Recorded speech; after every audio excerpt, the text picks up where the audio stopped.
بسم الله الرحمن الرحيم قل هو الله أحد الله الصمد لم يلد ولم يولد ولم يكن له كفوا أحد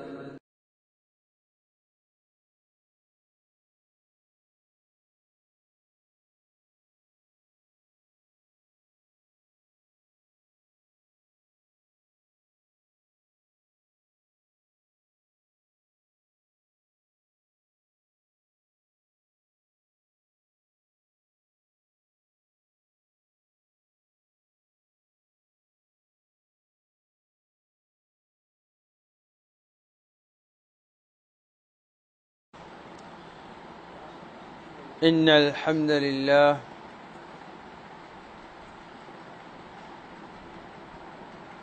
نحمده ونستعينه ونستغفره ونعوذ بالله من شرور أنفسنا ومن سيئات أعمالنا من يهده الله فلا مضل له ومن يضلل فلا هادي له وأشهد أن لا إله إلا الله وحده لا شريك له وأشهد أن محمدًا عبده ورسوله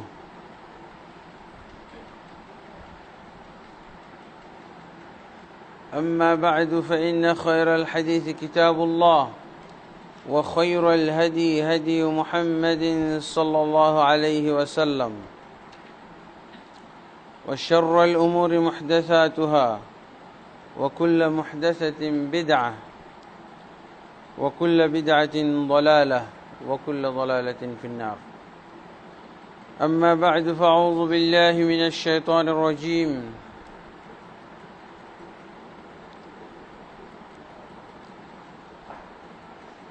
يا أيها الذين آمنوا بالله ورسوله والكتاب الذي نزل على رسوله والكتاب الذي أنزل من قبل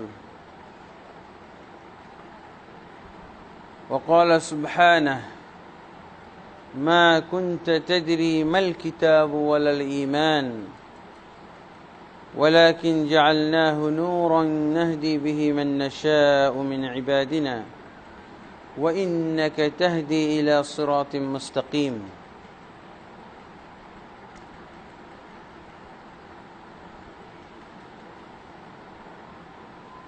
দোহারের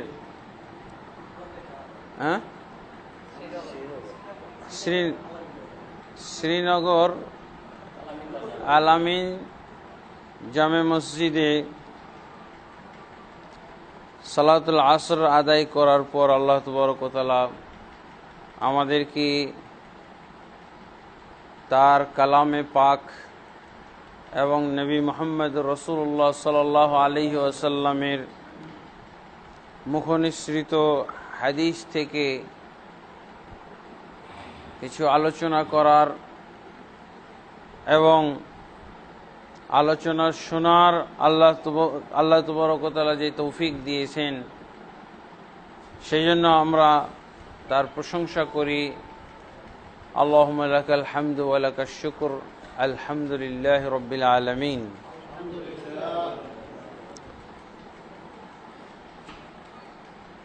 আমরা আজকে যে বিষয়ের উপরে আলোচনা করব বিষয়টি অত্যন্ত গুরুত্বপূর্ণ বিষয়।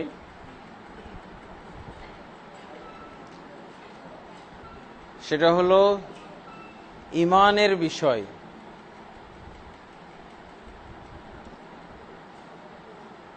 ঈমান অত্যন্ত গুরুত্বপূর্ণ বিষয়। যেমনভাবে মাথাবিহীন কোনো মানুষ হতে পারে না, লাশ হতে পারে, তো ঈমান ছাড়া ইসলাম থাকতে পারে না।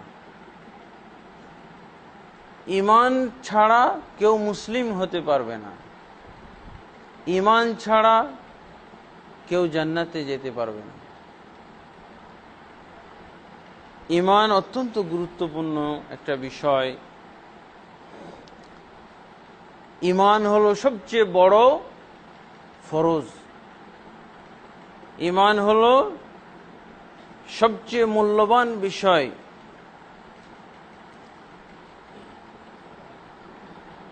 কিন্তু ঈমান মূল্যবান বিষয়, গুরুত্বপূর্ণ বিষয়, সবচেয়ে ফরজ, বড় ফরজ, এগুলো স্বীকার করলে হবে না। ঈমান কি এটা আমাদেরকে জানতে হবে। ঈমান এমন একটা বিষয় যে এটা জানা ছাড়া এবং আল্লাহর কাছ থেকে জানতে হবে, এরপরে রাসূলুল্লাহ সাল্লাল্লাহু আলাইহি ওয়াসাল্লামের কাছ থেকে এটা জানতে হবে। ঈমান কি এটা আমাদের নবী মুহাম্মদুর রাসূলুল্লাহ সাল্লাল্লাহু আলাইহি ওয়াসাল্লামও জানতেন না। তিনি জাহিলি যুগে বসবাস করেছেন, তিনি জাহিলি সমাজে থেকেছেন, জাহিলি সমাজের অনেক কিছু তিনি নিজের বিবেক দিয়ে মন্দ বুঝতেন। জাহিলি সমাজের অনেক কিছু তিনি বিবেক দিয়ে ভালো বুঝতেন। জাহিলি সমাজের অনেক কিছু তিনি শুধরানোর জন্য বিবেক প্রসূত তার চিন্তা ভাবনার মাধ্যমে, পরিকল্পনার মাধ্যমে তাদেরকে পরিবর্তনেরও চিন্তা ভাবনা করেছিলেন, কিন্তু পারেননি, সম্ভব হয়নি। এটা সম্ভব ঈমানের মাধ্যমে।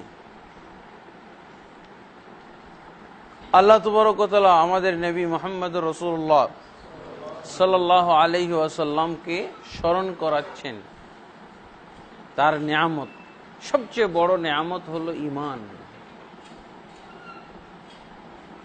সবচেয়ে বড় নিয়ামত হলো ইসলাম। আল্লাহ তাবারক ওয়া তাআলা ইসলামকে নিয়ামত বলেছেন।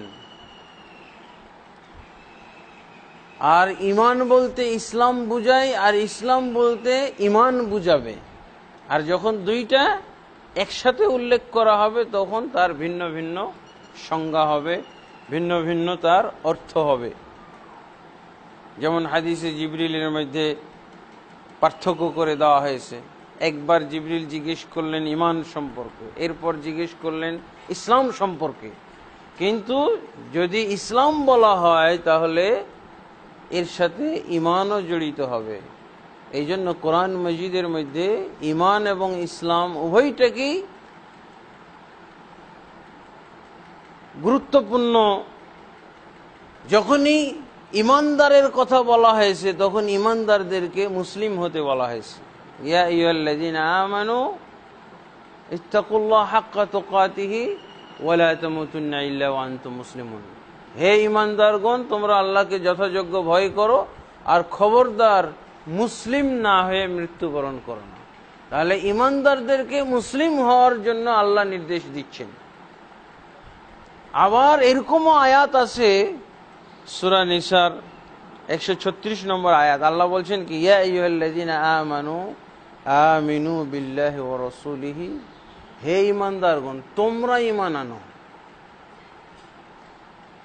ঈমানদারগণ, তোমরা ঈমান আনো। ঈমানদার তো ওদেরকে বলা হয় যারা ঈমান এনেছে। তো এটা আবার কেমন কথা? আল্লাহ বলছেন, হে ঈমানদারগণ, তোমরা ঈমান আনো আল্লাহর প্রতি এবং তার রাসূলের প্রতি, তার কিতাবের প্রতি, যেই কিতাব তিনি নাজিল করেছেন তার রাসূলের প্রতি, এবং যা নাজিল করেছিলেন তার পূর্বে। তাহলে ঈমানের বিষয়টা আর ইসলামের বিষয়টা একটার সাথে আরেকটার অঙ্গাঙ্গী সম্পর্ক।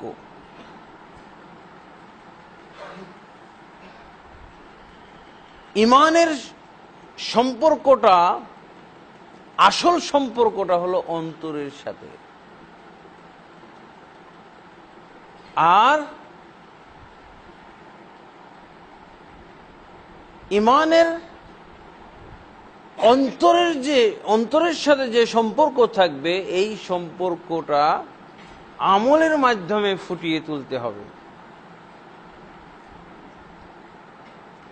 তাহলে কোরআনের এই আয়াতগুলো থেকে আমরা বুঝতে পারি যে মুমিন হয়েও এক ব্যক্তি মুসলিম হয় নাই,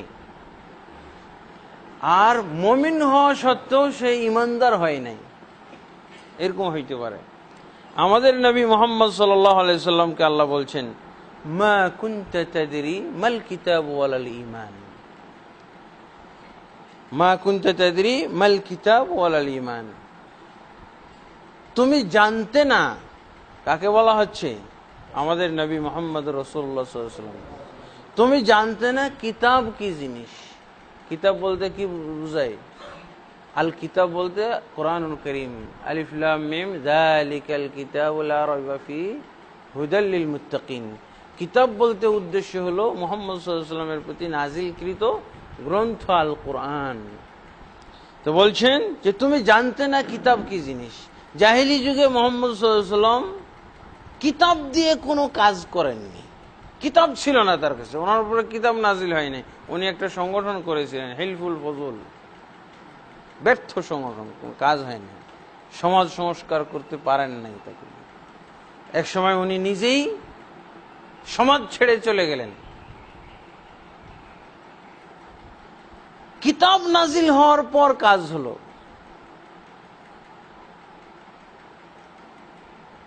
তারপরে আল্লাহ কি বলছেন? ওয়ালাল ঈমান, ঈমান কি জিনিস তুমি তাও জানতে না।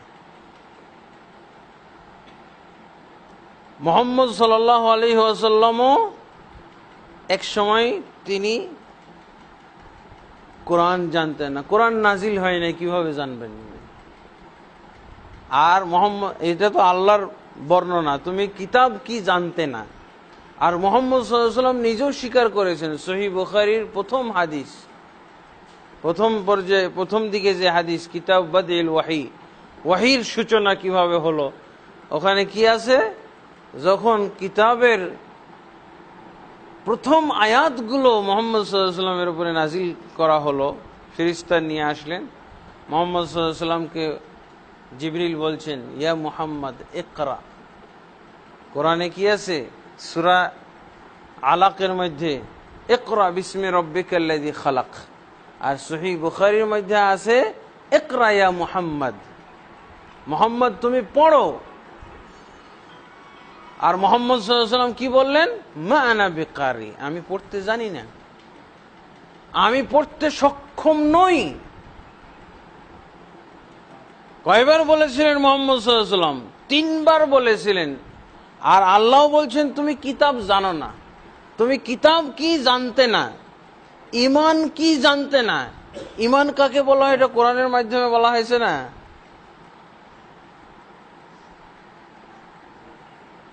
আল্লাহ মুহাম্মদ রাসূলুল্লাহ সাল্লাল্লাহু আলাইহি ওয়াসাল্লামকে কিতাব জানালেন, তাকে শিক্ষা দিলেন জিবরিলের মাধ্যমে, ঈমান কি জানালেন। তো এই ঈমান কি বিষয়টা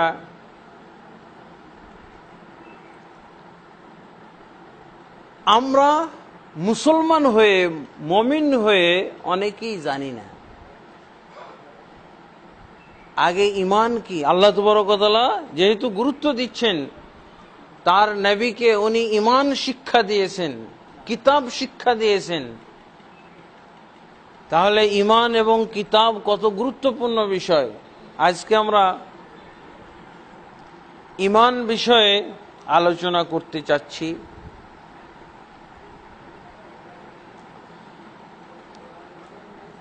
আল্লাহ তাবারক ওয়া তাআলা ঈমানের কথাটা বিভিন্ন জায়গায় বলেছেন। যেমন দু একটা আয়াত তো আমরা কিছুক্ষণ আগেই শুনলাম। আল্লাহ তাবারক ওয়া তাআলা ঈমানের ভিত্তিতে আমাদের সফলতা দান করার কথা বলেছেন। আমরা সফল হব, কৃতকার্য হব, আমরা মুক্তিপ্রাপ্ত হব, আমরা নাজাত প্রাপ্ত হব ঈমানের মাধ্যমে, আমরা জান্নাত পাব ঈমানের মাধ্যমে। অবাশশিরিল্লাযিনা আমানু ওয়া আমিলুস সালিহাত আন্না লাহুম জান্নাতিন তাজরি মিন তাহতিহাল আনহার। আর তুমি সুসংবাদ দিয়ে দাও যারা ঈমান এনেছে এবং যারা সৎ আমল করেছে তাদেরকে সুসংবাদ দাও কিসের? আন্না লাহুম জান্নাত, নিশ্চয়ই তাদের জন্য রয়েছে জান্নাত। জান্নাতের সুসংবাদ দাও কাদেরকে? যারা ঈমান এনেছে এবং যারা সৎ আমল করেছে। সূরা আসরের মধ্যে আল্লাহ প্রথমেই বলছেন ওয়াল আসর ইন্নাল ইনসানা লাফি খুসর, সময়ের কসম, যুগের শপথ, নিশ্চয়ই সমস্ত মানুষ ক্ষতিগ্রস্ত, কেউ সফল না, সবাই ক্ষতিগ্রস্ত। ইল্লাল্লাযিনা আমানু, একমাত্র যারা ঈমান এনেছে, ওয়া আমিলুস সালিহাত, এবং সৎ আমল করেছে, ওয়া তাওয়াসাউ বিল হক, এবং যারা সত্যের আদেশ দিয়েছে, এক অপরকে সত্যের আদেশ দান করেছে, ওয়া তাওয়াসাউ বিস সবর, এবং যারা এক অপরকে সবরের আদেশ দান করেছে, সবরের উপদেশ দান করেছে। তাহলে সবাই ক্ষতিগ্রস্ত একমাত্র যারা ঈমান এনেছে। দুনিয়াতে দুনিয়াতে সবাই ক্ষতিগ্রস্ত আল্লাহর দৃষ্টিতে, আখিরাতেও ক্ষতিগ্রস্ত আল্লাহর দৃষ্টিতে যারা ঈমান আনে নাই, যারা সৎ আমল করে নাই।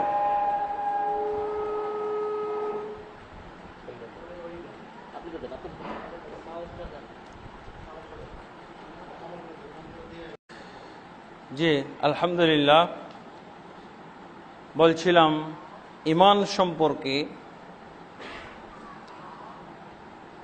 ঈমান এমন একটা বিষয় যে আল্লাহ তাবারক ওয়া তাআলা তার নবী মুহাম্মদুর রাসূলুল্লাহ সাল্লাল্লাহু আলাইহি ওয়াসাল্লামকেই আগে এর ইলম দান করেছেন, আগে এই বিষয়ে তাকে জ্ঞান দান করেছেন।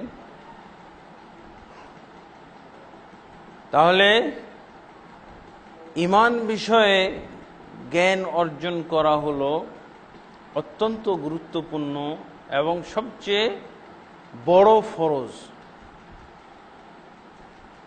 আমরা শুধু এতটুকু জানি, মান ক্বালা লা ইলাহা ইল্লাল্লাহ দাখালাল জান্নাহ, যে লা ইলাহা ইল্লাল্লাহ পড়বে সে জান্নাতে চলে যাবে। মান শাহিদা লা ইলাহা ইল্লাল্লাহ দাখালাল জান্নাহ, যে ব্যক্তি সাক্ষ্য দিবে লা ইলাহা ইল্লাল্লাহ সে জান্নাতে যাবে। মান কানা আখিরু কালামিহি লা ইলাহা ইল্লাল্লাহ দাখালাল জান্নাহ, যার শেষ কথা হবে লা ইলাহা ইল্লাল্লাহ সে জান্নাতে যাবে। কিন্তু রাসূলুল্লাহ সাল্লাল্লাহু আলাইহি ওয়াসাল্লাম এই কথাগুলোকে তিনি শর্তের সাথে জড়িয়ে দিয়েছেন। শুধু লা ইলাহা ইল্লাল্লাহ পড়লে জান্নাতে যেতে পারবে না। লা ইলাহা ইল্লাল্লাহই তো ঈমানের বাণী। আপনি ঈমান আনবেন, সেই ঈমান আনার ভাষাটা কি? লা ইলাহা ইল্লাল্লাহ মুহাম্মাদুর রাসূলুল্লাহ। এই ঈমানের বাণী এটা, তাই তো এর মাধ্যমে জান্নাতে যাওয়ার কথা আল্লাহ রাসূল সাল্লাল্লাহু আলাইহি ওয়াসাল্লাম বলছেন। যে ব্যক্তি লা ইলাহা ইল্লাল্লাহ পড়বে জান্নাতে যাবে, যার শেষ কথা লা ইলাহা ইল্লাল্লাহ হবে সে জান্নাতে যাবে। কিন্তু রাসূলুল্লাহ সাল্লাল্লাহু আলাইহি ওয়াসাল্লাম শর্ত জড়িত করেছেন। কিছু হাদিসের ভিতরে সাধারণভাবে বর্ণিত হয়েছে লা ইলাহা ইল্লাল্লাহ পড়লেই জান্নাতে যাবে, কিন্তু লা ইলাহা ইল্লাল্লাহ যে ঈমানি বাক্য, এটা না বুঝলে তো, না জানলে তো এটা বুঝে আসবে না আমাদের। এই জন্য আল্লাহ তাবারক ওয়া তাআলা এই বাক্য বলার পূর্বে কি বলেছেন? ফা'লাম আন্নাহু লা ইলাহা ইল্লাল্লাহ, ফা'লাম, তুমি জানো, জ্ঞান অর্জন করো। তাহলে ঈমানি বাক্য আমাকে জানতে হবে। ফা'লাম, আল্লাহ বলছেন তুমি জানো, জ্ঞান অর্জন করো, নিশ্চয়ই আল্লাহ ব্যতীত, আন্নাহু লা ইলাহা ইল্লাল্লাহ অর্থ হলো নিশ্চয়ই আল্লাহ ব্যতীত প্রকৃত কোনো মাবুদ নেই। অনেক কাফের মুশরিক তো অনেক মাবুদ বানিয়ে নিয়েছে, কিন্তু আল্লাহ ব্যতীত প্রকৃত কোনো মাবুদ নেই। যা মাবুদ দেখা যায় বিভিন্ন ধর্মাবলম্বীদের কাছে এগুলো সব বাতিল মাবুদ। তা আল্লাহ বলছেন যে ফা'লাম, তুমি ইমানি বাক্যটা বুঝো, জ্ঞান অর্জন করো। আর রাসূলুল্লাহ সাল্লাল্লাহু আলাইহি ওয়াসাল্লাম বলছেন একই কথা, সহিহ বুখারীর মধ্যে আছে, রাসূলুল্লাহ সাল্লাল্লাহু আলাইহি ওয়াসাল্লাম বলছেন মান মাতা ওয়া হুয়া ইয়ালামু আন্নাহু লা ইলাহা ইল্লাল্লাহ দাখালাল জান্নাহ, যে ব্যক্তি মৃত্যুবরণ করে এমত অবস্থায় যে সে জানতো লা ইলাহা ইল্লাল্লাহ, সে ব্যক্তি জান্নাতে যাবে। শুধু লা ইলাহা ইল্লাল্লাহ পড়লে জান্নাতে যাবে এই কথাটা ক্যান্সেল করে দিলেন রাসূলুল্লাহ সাল্লাল্লাহু আলাইহি ওয়াসাল্লাম। কি বলছেন? মান মাতা ওয়া হুয়া ইয়ালামু আন্নাহু লা ইলাহা ইল্লাল্লাহ দাখালাল জান্নাহ, যে ব্যক্তি মৃত্যুবরণ করবে এমত অবস্থায় যে সে লা ইলাহা ইল্লাল্লাহ কি তা জানতো, সে ব্যক্তি জান্নাতে যাবে। তো এটা ইমানি বাক্য না? এটা দিয়েই তো ইমান আনবো। তো এই ইমানি বাক্য, ইমান সম্পর্কে আমার জ্ঞান অর্জন করতে হবে। ইমান সম্পর্কে জ্ঞান অর্জন না করলে আমার কালেমা পড়েও জান্নাতে যাওয়া হবে না। কালেমা অনেক হিন্দু পড়ে না, আপনি কি চট করে তালিকা করে নেন এই এটা তো মুসলমান হয়ে গেছে। অনেক হিন্দু জানে না লা ইলাহা ইল্লাল্লাহ মুহাম্মাদুর রাসূলুল্লাহ, অনেক হিন্দুকে পড়তে শোনেন না, তারা কি তাদেরকে কি তালিকাভুক্ত করে ফেলেছেন আপনি?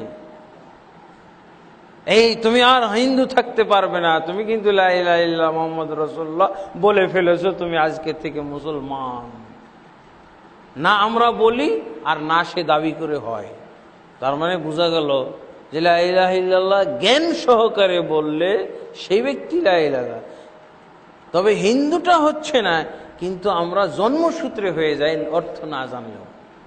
এই জন্মসূত্রে মুসলিম হওয়া এটা অনেক পাওয়ারফুল, বুঝেছেন?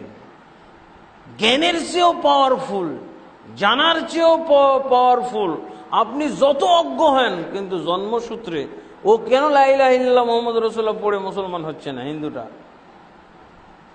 ওর বাপ মা মুসলমান না, তাই হচ্ছে না। আর আমার বাপ মা মুসলমান দেখে আমি হয়ে যাচ্ছি। আমার বাপ মাও হয়তো এরকম লা ইলাহা ইল্লাল্লাহ এই ইমানি বাক্য সম্পর্কে জানে না। তো ইমানি বাক্য লা ইলাহা ইল্লাল্লাহ এই সম্পর্কে আমাদের অবশ্যই জানতে হবে। ইমান জরুরি বিষয়, ইমান সবচেয়ে বড় ফরজ বিষয়, সব আমলের আগে জানা বিষয়। এটা শুধু আমার মৌখিক স্বীকৃতি, মৌখিক ঘোষণা দিয়ে হবে না, বাস্তবে আসতে হবে। প্রথমত আমাদের জানতে হবে ইমান কি। এই যে ইমানি বাক্যটা আমরা শুনলাম লা ইলাহা ইল্লাল্লাহ, আর এটার বিস্তারিত রূপ হলো আশহাদু আল্লা ইলাহা ইল্লাল্লাহ ওয়া আন্না মুহাম্মাদুর রাসূলুল্লাহ। এই ইমানি বাক্যটার শুদ্ধ অর্থ জানতে হবে, শুদ্ধ অর্থ জানতে হবে। শুদ্ধ অর্থ একটাই হয়, আর অশুদ্ধ অর্থ অনেক হয়। সঠিক তো একটাই হবে, আর ভুল কত হয় কেউ গণনা করতে পারবে? ভুলের কোনো গণনা নাই। শুদ্ধটা একটাই। এই জন্য আমাদেরকে জানতে হবে যে ইমান কি। ইমান কি এই যে সংক্ষিপ্ত কথা, এটাই যদি আমরা জেনে নিতাম, তা আজকে আমাদের সমাজে ইসলামের বিরুদ্ধে কথা বলা মুসলমান পাওয়া যাইত না। ইসলামের বিরুদ্ধে কথা বলা, কোরআনের বিরুদ্ধে কথা বলা, নবীর বিরুদ্ধে কথা বলা, হাদিসের বিরুদ্ধে কথা বলার মুসলমান পাওয়া যেত না। ইমান কি এটাই বুঝে না।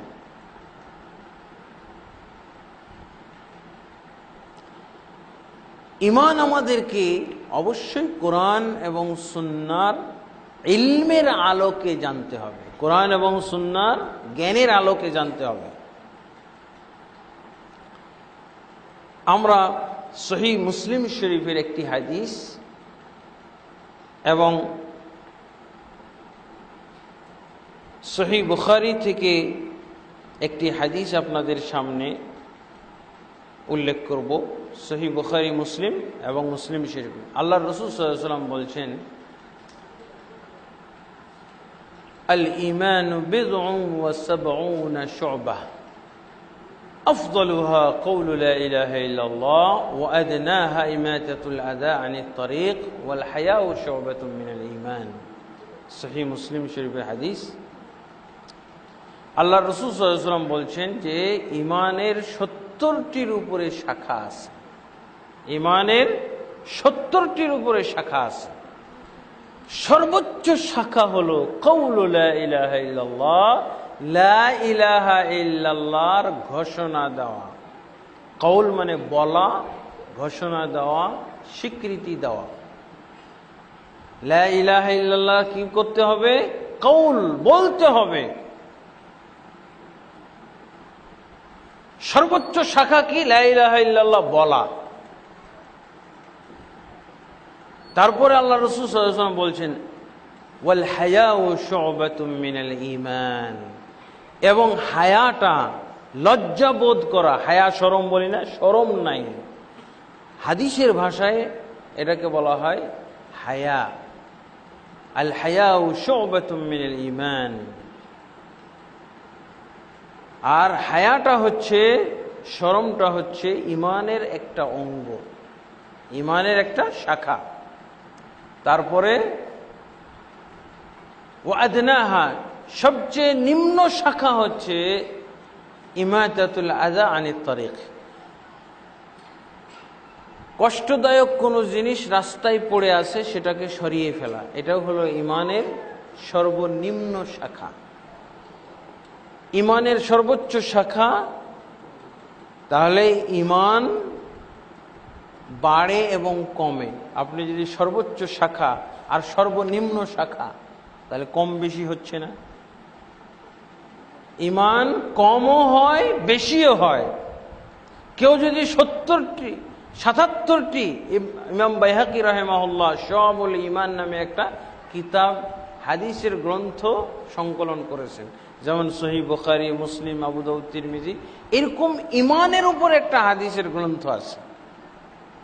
ঈমানের গ্রন্থটার নাম উনি রেখেছেন শুআবুল ঈমান লিল বাইহাকি। বাইহাকি রাহিমাহুল্লাহ তিনি একটা হাদিসের গ্রন্থ সংকলন করেছেন, সেটার নাম দিয়েছেন শুআবুল ঈমান। ঈমানের শাখা প্রশাখা, ঈমানের শাখা প্রশাখা। তো ঈমানের 77টি বা 79টি মতো শাখা আছে। তিনি 77টি শাখা উল্লেখ করেছেন তার গ্রন্থের মধ্যে। ওখানে কি বলা হল? 3 ভাগে বিভক্ত করা হয়েছে শাখাগুলোকে। এক প্রকার শাখা হলো কাউলু লা ইলাহা ইল্লাল্লাহ, মুখ দিয়ে বলা। আর এক প্রকার শাখা হলো কি? আল হায়াউ শু'বাতুম মিনাল ঈমান, লজ্জা বোধ করা একটা ঈমানের অঙ্গ, অংশ, শাখা। লজ্জাটা কোথায় থাকে? অন্তরে। লজ্জা কোথায় অনুভব করে? মনের ভিতরে অনুভব করে।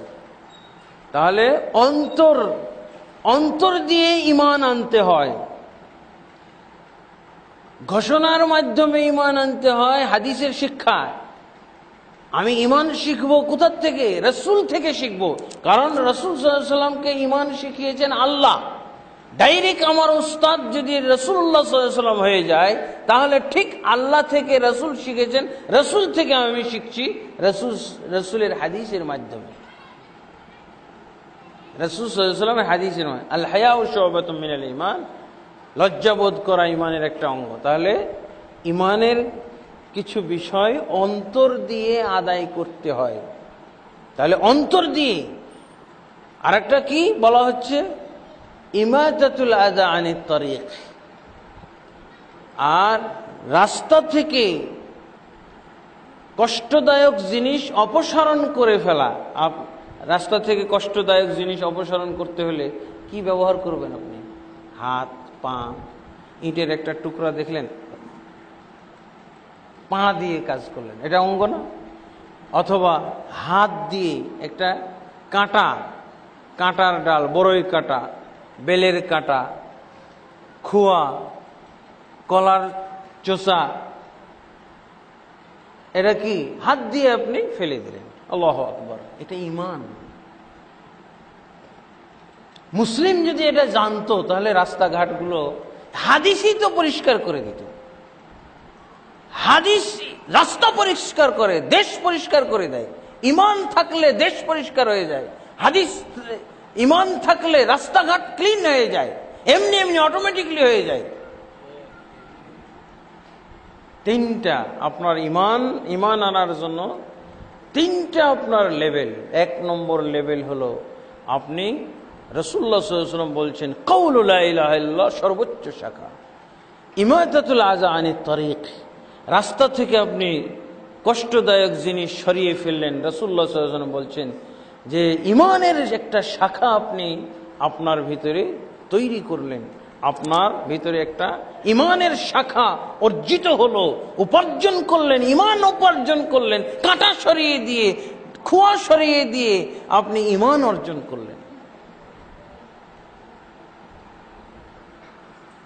তাহলে এখান থেকে আহলুস সুন্নাহ ওয়াল জামাতের আলেমরা ঈমানের সংজ্ঞা বের করেছেন। আল্লাহু আকবার। আহলুস সুন্নাহ ওয়াল জামাতের কাজ হলো কোরআন এবং সুন্নাহ অবলম্বনে কাজ করা। কোরআন থেকে তাদের সব কথা নিবে, কোরআন থেকে, রাসূলুল্লাহ সাল্লাল্লাহু আলাইহি ওয়াসাল্লামের হাদিস থেকে। সংজ্ঞা এবার তৈরি করলেন তারা কি? আল ঈমান হুয়া কাউলুন বিল লিসান ওয়া তাসদীকুম বিল জিনান ওয়া আমালুম বিল আরকান। এবার তারা কি করলেন? সংজ্ঞা নির্ধারণ করলেন। এখন ঈমানের সংজ্ঞাটা কি? যে অতএব ঈমান হলো মুখের উচ্চারণ, লা ইলাহা ইল্লাল্লাহ, আশহাদু আল্লা ইলাহা ইল্লাল্লাহ ওয়া আন্না মুহাম্মাদার রাসূলুল্লাহ। উচ্চারণ করলেন, বাস আপনি মুসলমান হয়ে গেলেন, ইমানদার হয়ে গেলেন। না, আরেকটা পয়েন্ট লাগবে কি? এই যে ঘোষণাটা দিলেন আল্লাহ ব্যতীত প্রকৃত কোনো মাবুদ নেই, নিশ্চয়ই মুহাম্মদ সাল্লাল্লাহু আলাইহি ওয়াসাল্লাম আল্লাহর রাসূল, এই যে মুখ দিয়ে ভাষাটা বের হলো, এটা কি অন্তরে স্থাপন করা হয়েছে? অন্তরেও স্থাপন করতে হবে। একমাত্র আল্লাহকেই আমি মানি, একমাত্র আল্লাহর মহব্বতই সর্বোচ্চ মহব্বত আমার অন্তরে, একমাত্র আল্লাহর আদেশই সবচেয়ে গুরুত্বপূর্ণ আদেশ আমার কাছে, একমাত্র আল্লাহর নিষেধাজ্ঞাগুলোই হলো আমার কাছে সবচেয়ে বড় ধরনের নিষেধাজ্ঞা। অন্তরে বিশ্বাস, মুখে যা বললেন এই মুখের অনুপাতে, মুখের ঘোষণা অনুপাতে অন্তরে এগুলো সব আপনার লালন পালন স্থাপন করতে হবে। আর অন্তরে স্থাপন করে নেওয়াকে আকীদা বলা হয়, বুঝেছেন? আকদ মানে হলো বেঁধে ফেলা, গিরে দেওয়া। এই যে মুখ দিয়ে যা বললেন এটা, এই কথাগুলো অন্তরে বেঁধে দেন।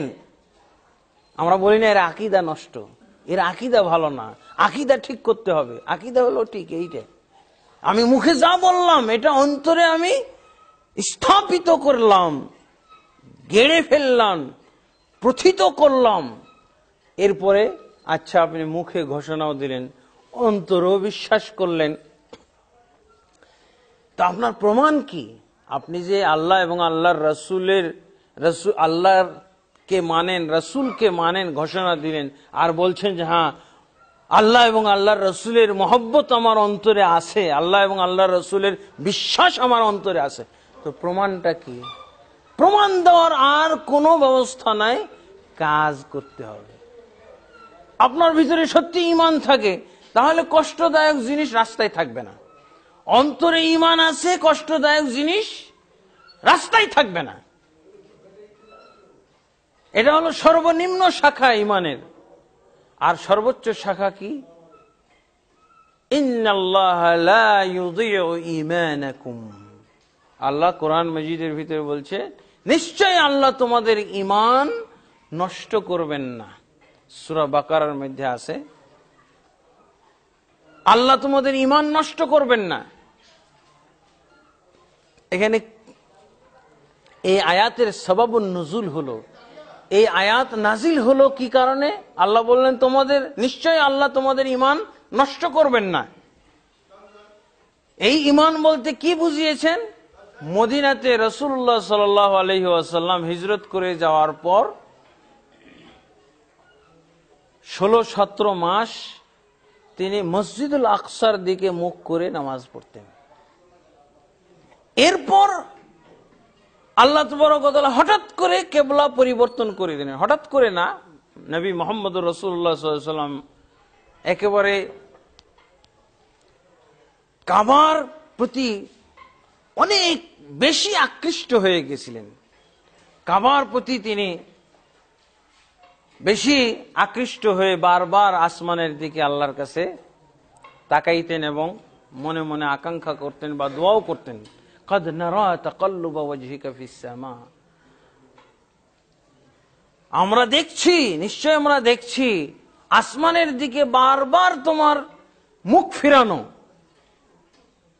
فلنولينك قبلة ترضاها, অবশ্যই তোমাকে সেই কিবলার দিকে আমি ফিরিয়ে দিব যে কিবলার দিকে অভিমুখী হইতে তুমি পছন্দ করো। যখন কিবলার দিকে ফিরিয়ে দেওয়া হলো, কাবার দিকে ফিরিয়ে দেওয়া হলো, 17-18 মাস বয়স, 16-17 মাস, 16-17 মাস সালাত পড়ার পর, এরপর কাবার দিকে যখন মুখ করে সালাত পড়তে লাগলেন, অনেকেই এই সময়ের মধ্যে মারা গেছিল, অনেকে এই সময়ের মধ্যে মারা গেছে। তখন রাসূলুল্লাহ সাল্লাল্লাহু আলাইহি ওয়াসাল্লামকে জিজ্ঞাসা করা হলো, ইয়া রাসূলুল্লাহ, আমাদের আত্মীয় স্বজন যারা ওই মসজিদুল আকসার দিকে নামাজ পড়তে পড়তে মারা গেছে, ওরা এই কিবলা পায় নাই, তাদের কি অবস্থা হবে, তাদের নামাজের কি অবস্থা হবে? তখন আল্লাহ কোরআন নাজিল করেন, ইন্নাল্লাহা লা ইউযিউ ঈমানাকুম, নিশ্চয়ই আল্লাহ তোমাদের ঈমান নষ্ট করবেন না। ঈমান কাকে বলা হলো? সালাতকে বলা হলো। আপনার মুখে বিশ্বাস, অন্তরে মুখের স্বীকৃতি, অন্তরে বিশ্বাস, কিন্তু এটার প্রমাণ কি? সালাত দিয়ে। সালাতকে ঈমান আল্লাহ বলছেন। ইনশাআল্লাহ আমরা বাদ মাগরিবের পরে আমাদের বাকি আলোচনা পূর্ণ করব, যদি আপনারা চান, যদি আপনারা আগ্রহী হন তাহলে আমরা কমপ্লিট করব, আর না হলে এ পর্যন্তই। আচ্ছা, ইনশাআল্লাহ, জি, ইনশাআল্লাহ। আসসালামু আলাইকুম ওয়া রাহমাতুল্লাহি ওয়া বারাকাতুহু। আলহামদুলিল্লাহ ওয়াসসালাতু ওয়াসসালামু আলা রাসূলিল্লাহ ওয়া আলা আলিহি ওয়া সাহবিহি ওয়া মান ওয়ালা, আম্মা বা'দ। আলহামদুলিল্লাহ, আমরা মাগরিবের পূর্বে একটি গুরুত্বপূর্ণ বিষয় আলোচনা শুরু করেছিলাম। বিষয়টি হচ্ছে ঈমান। ঈমান কি? ঈমান কাকে বলে? যতক্ষণ পর্যন্ত ঈমান কি এটা না বুঝবো, যতক্ষণ ঈমান কাকে বলে এটা না জানবো, ততক্ষণ পর্যন্ত কেউ মুমিন হতে পারবে না, মুমিন হওয়া সম্ভবই নয়।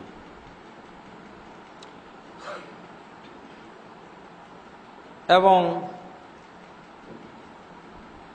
ঈমান কাকে বলে, ঈমান কি, এই সংজ্ঞা আলোচনা করার পূর্বে আমরা সহিহ মুসলিমের শুআবুল ঈমানের হাদিসটি আলোচনা করেছিলাম, অর্থ আপনাদের সামনে পেশ করেছি। সেই সহিহ মুসলিম শরীফের হাদিসের আলোকে আহলুস সুন্নাহ ওয়াল জামাত তারা সংজ্ঞা নির্ধারণ করেছেন। ঈমানের সংজ্ঞা নিয়ে অনেক বাকবিতণ্ডা আছে। এই বাকবিতণ্ডা এখানে উপস্থাপন করার দরকারই নাই। হাদিস থেকে, কারণ আমরা সূত্র আগে জেনেছি যে আল্লাহ তাবারক ওয়া তাআলা ঈমান কি এটা বুঝিয়েছেন তার নবী মুহাম্মদুর রাসূলুল্লাহ সাল্লাল্লাহু আলাইহি ওয়াসাল্লামকে, আর নবী মুহাম্মদুর রাসূলুল্লাহ সাল্লাল্লাহু আলাইহি ওয়াসাল্লাম তার উম্মতকে ঈমান কি ওটা বুঝিয়ে দিয়েছেন। সেই নবীর বাণী, নবীর হাদিসের আলোকে যেই সংজ্ঞা হবে সেটাই হলো সংজ্ঞা, সেটাই হলো ঈমানের পরিচয়। আর বাকি যে সমস্ত সংজ্ঞা দেওয়া হয়েছে এগুলো সব হলো বাকওয়াস, এগুলো শুধুমাত্র মতভেদের কথা, এগুলো বিভিন্ন মনীষীর কথাবার্তা। তা আমরা বলেছিলাম যে ঈমানের সংজ্ঞা হলো কওলুন বিল লিসান, যা গ্রহণ করা হয়েছে রাসূল সাল্লাল্লাহু আলাইহি ওয়াসাল্লামের হাদিস থেকে, আফযালুহা কওলু লা ইলাহা ইল্লাল্লাহ। সহিহ মুসলিমের হাদিসে কি পাওয়া গেছে? কেন আহলুস সুন্নাহ ওয়াল জামাত মুখ দিয়ে ঘোষণা করার কথা বললেন, মুখের স্বীকৃতির কথা বললেন? ঈমানটাকে মুখে আগে স্বীকার করতে হবে। তার কারণ রাসূলুল্লাহ সাল্লাল্লাহু আলাইহি ওয়াসাল্লাম শুআবুল ঈমানের হাদিস, সহিহ মুসলিমের হাদিসের ভিতরে কি বলছেন? যে সর্বোচ্চ শাখা হলো কওলু লা ইলাহা ইল্লাল্লাহ, লা ইলাহা ইল্লাল্লাহর ঘোষণা দেওয়া, লা ইলাহা ইল্লাল্লাহ বলা, স্বীকার করা। এরপরে হলো তাসদীকুম বিল কলব, অন্তর দিয়ে বিশ্বাস করা। কেন রাসূলুল্লাহ সাল্লাল্লাহু আলাইহি ওয়াসাল্লাম এই হাদিসের ভিতরে বলছেন, আল হায়াউ শু'বাতুম মিনাল ঈমান, হায়া হচ্ছে ঈমানের একটি শাখা। আর হায়া কোথায় থাকে? অন্তরে থাকে।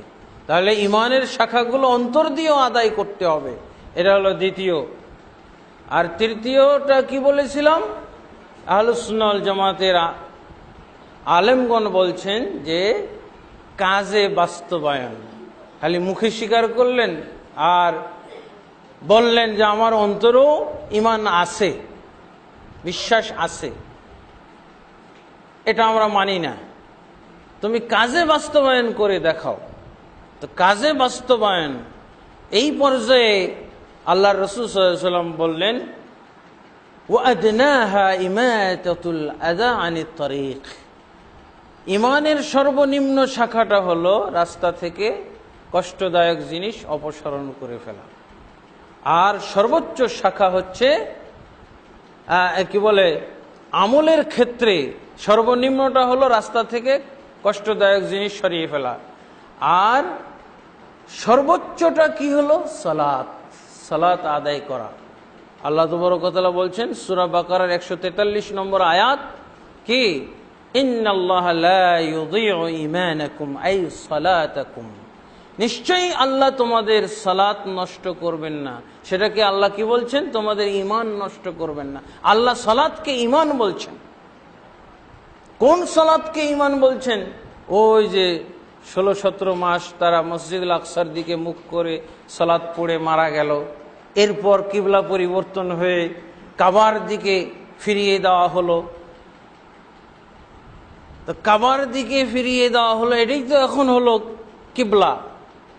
কিন্তু ওরা তো এই কিবলায় সালাত পড়তে পারলো না। আল্লাহ কোরআন নাজিল করলেন কি, ইন্নাল্লাহা লা ইউযীউ ঈমানাকুম, নিশ্চয়ই আল্লাহ তোমাদের ঈমান নষ্ট করবেন না।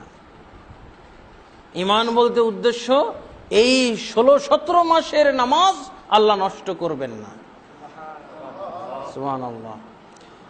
তাহলে এই যে দেখেন আহলুস সুন্নাহ ওয়াল জামাতের আলেমদের সংজ্ঞা, রাসূল সাল্লাল্লাহু আলাইহি ওয়াসাল্লামের হাদিস খাবে খাবে মিলে গেল। এরপর এর সাথে আরেকটা পয়েন্ট ওনারা জড়িত করেছেন, ইয়াজিদু বিত্তাআ।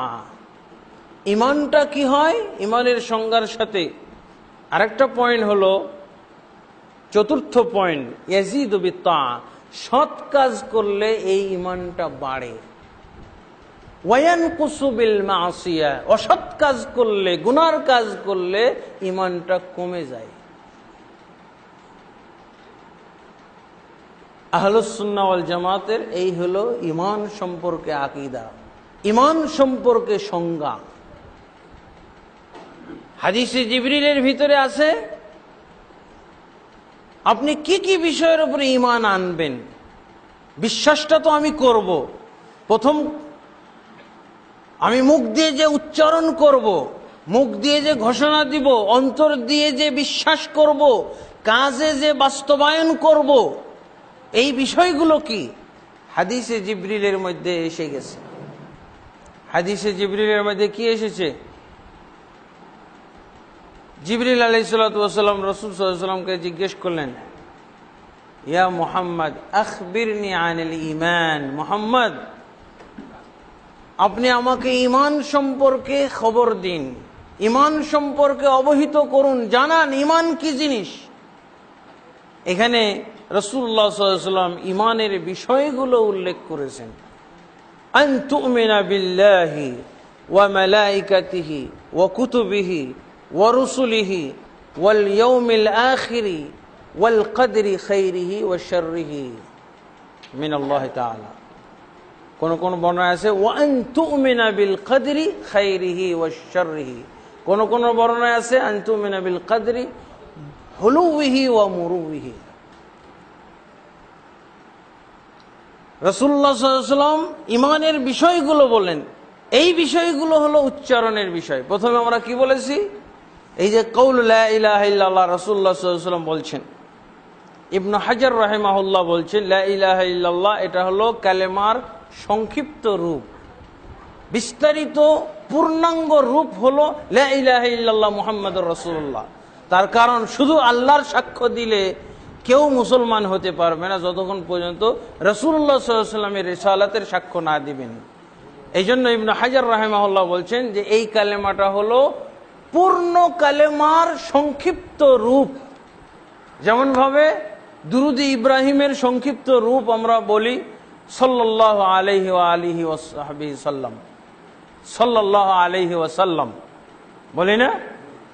নবী সাল্লাল্লাহু আলাইহি ওয়াসাল্লামের শিখানো যে দুরুদ, এই দুরুদেরই সংক্ষিপ্ত রূপ হলো সাল্লাল্লাহু আলাইহি ওয়াসাল্লাম। কালেমার সংক্ষিপ্ত রূপ হলো লা ইলাহা ইল্লাল্লাহ। আর পূর্ণাঙ্গ রূপ কেউ শুধু লা ইলাহা ইল্লাল্লাহ বললে মুসলিম হতে পারবে না যতক্ষণ পর্যন্ত ওয়া আন্না মুহাম্মাদার রাসূলুল্লাহ না বলবে। এই জন্য ইবনে হাজার রাহিমাহুল্লাহ বলছেন যে এটা হলো সংক্ষিপ্ত রূপ। ঈমান আনতে হলে বিস্তারিত অংশ, বিস্তারিত যে রূপ আছে এটাই তাকে উচ্চারণ করতে হবে। আশহাদু আল্লা ইলাহা ইল্লাল্লাহ ওয়া আন্না মুহাম্মাদার রাসূলুল্লাহ। আর ঈমানের সংক্ষিপ্ত রূপ তো আরো সংক্ষিপ্ত হতে পারে, লা ইলাহা ইল্লাল্লাহ শুধু না, আমানতু বিল্লাহ এটা সবচেয়ে সংক্ষিপ্ত রূপ। ঈমান আনার সবচেয়ে সংক্ষিপ্ত রূপ হলো কি আমানতু বিল্লাহ, আমি আল্লাহর প্রতি ঈমান আনলাম। এক সাহাবীকে আল্লাহ রাসূল সাল্লাল্লাহু আলাইহি ওয়াসাল্লাম বলেন কুল আমানতু বিল্লাহ সুম্মা ইসতাকিম, আর কিছুই বলেননি, লা ইলাহা ইল্লাল্লাহ বলেননি।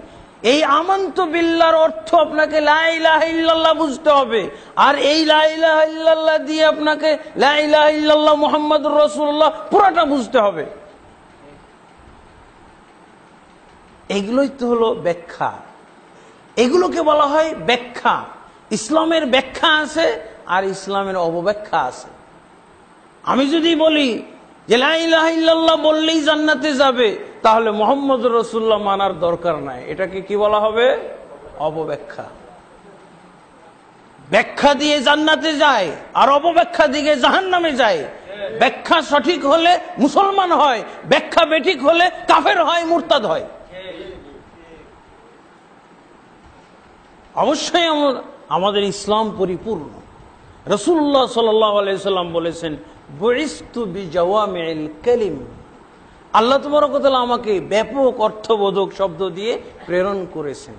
ব্যাপক অর্থবোধক শব্দ কি? একটু শব্দ, এর সাথে জড়িত আছে আরো অনেক শব্দ, এটাকে বলা হয় জ্ঞান।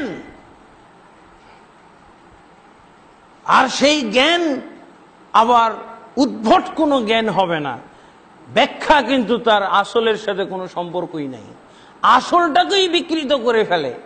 এটা ব্যাখ্যা বলা হবে না, এটাকে অবব্যাখ্যা বলা হবে। আলহামদুলিল্লাহ। তাহলে আহলুস সুন্নাহ ওয়াল জামাতের কি বলে আলেমগণ, ওলামাগণ, ইমামগণ তারা 5টা পয়েন্টকে নির্ধারণ করেছেন। প্রথম পয়েন্ট হলো কাউল, বলতে হবে। কি বলবেন আপনি? কি বলবেন আপনি? এই বলা কথাগুলো শুনেন, আশহাদু আল্লা ইলাহা ইল্লাল্লাহ ওয়া আন্না মুহাম্মাদার রাসূলুল্লাহ, এটা বলবেন। আর কি বলার আছে? আমানতু বিল্লাহি ওয়া মালাইকাতিহি ওয়া কুতুবিহি ওয়া রুসুলিহি ওয়াল ইয়াউমিল আখিরি ওয়াল কদরি খাইরিহি ওয়া শাররিহি মিনাল্লাহি তাআলা। আমি ঈমান আনলাম আল্লাহর প্রতি, তার ফেরেশতাগণের প্রতি এবং তার কিতাবসমূহের প্রতি, তার রাসূলগণের প্রতি এবং আখিরাতের প্রতি এবং তাকদীরের ভালো মন্দের প্রতি। এই হলো ইমানের এই যে 6টা ইমানের সংজ্ঞার 5টা পয়েন্টের ভিতরে প্রথম যে আপনি মুখে ঘোষণা দিবেন, উচ্চারণ করবেন, এই দুই প্রকার ঘোষণা। আশহাদু আল্লা ইলাহা ইল্লাল্লাহ ওয়া আন্না মুহাম্মাদুর রাসূলুল্লাহ এক প্রকার। আর এক প্রকার হলো আমানতু, আমি ঈমান আনলাম, আমি ঈমান এনেছি আল্লাহর প্রতি, ফেরেশতাগণের প্রতি, কিতাব সমূহের প্রতি, রাসূলগণের প্রতি, আখিরাতের প্রতি এবং তাকদীরের প্রতি। আমাদের সমাজে আরেকটা বাড়িয়ে বলা হয়, সেটা কি যে ওয়াল বাসি বাদাল মাউত। এটা হাদিসে নাই, এটা হাদিসে কোথাও পাওয়া যাবে না। আছে কিন্তু ওয়াল ইয়াউমিল আখির মাইনাস যেই হাদিসে আছে, যেই হাদিসে ওয়াল ইয়াউমিল আখির নাই, ওই হাদিসে ওয়াল বাসি বাদাল মাউত আছে। সহিহ বুখারী মুসলিমের হাদিসে কি আছে? ওয়াল ইয়াউমিল আখিরে আছে। আর বুখারী শরীফের হাদিসে ওয়াল ইয়াউমিল আখিরে আছে। আর মুসলিম শরীফের হাদিসে ওয়াল ইয়াউমিল আখির নাই, কি আছে? ওয়াল বাসি বাদাল মাউত আছে। ইমানের 6টি রুকন, 7টি নয়। আখিরাতের সাথে যদি আমি পুনরুত্থান ওয়াল বাসকে ধরি, তাহলে আখিরাতে শুধু কি পুনরুত্থান ধরতে হবে? হিসাব নিকাশ আসবে না, হাসর আসবে না, তারপরে মিজান আসবে না, সিরাত আসবে না, জান্নাত আসবে না, জাহান্নাম আসবে না, সব আসবে। আমলের ওজন আসবে না, হাউজে কাউসার আসবে না। আখিরাত 100টা তখন রুকন হবে। ইয়াউমুল আখির বললে 100টা বিষয় যদি আখিরাতের সাথে জড়িত সব চলে আসলো। ইমানের রুকন হলো 6টি, 7টি বলা ভুল।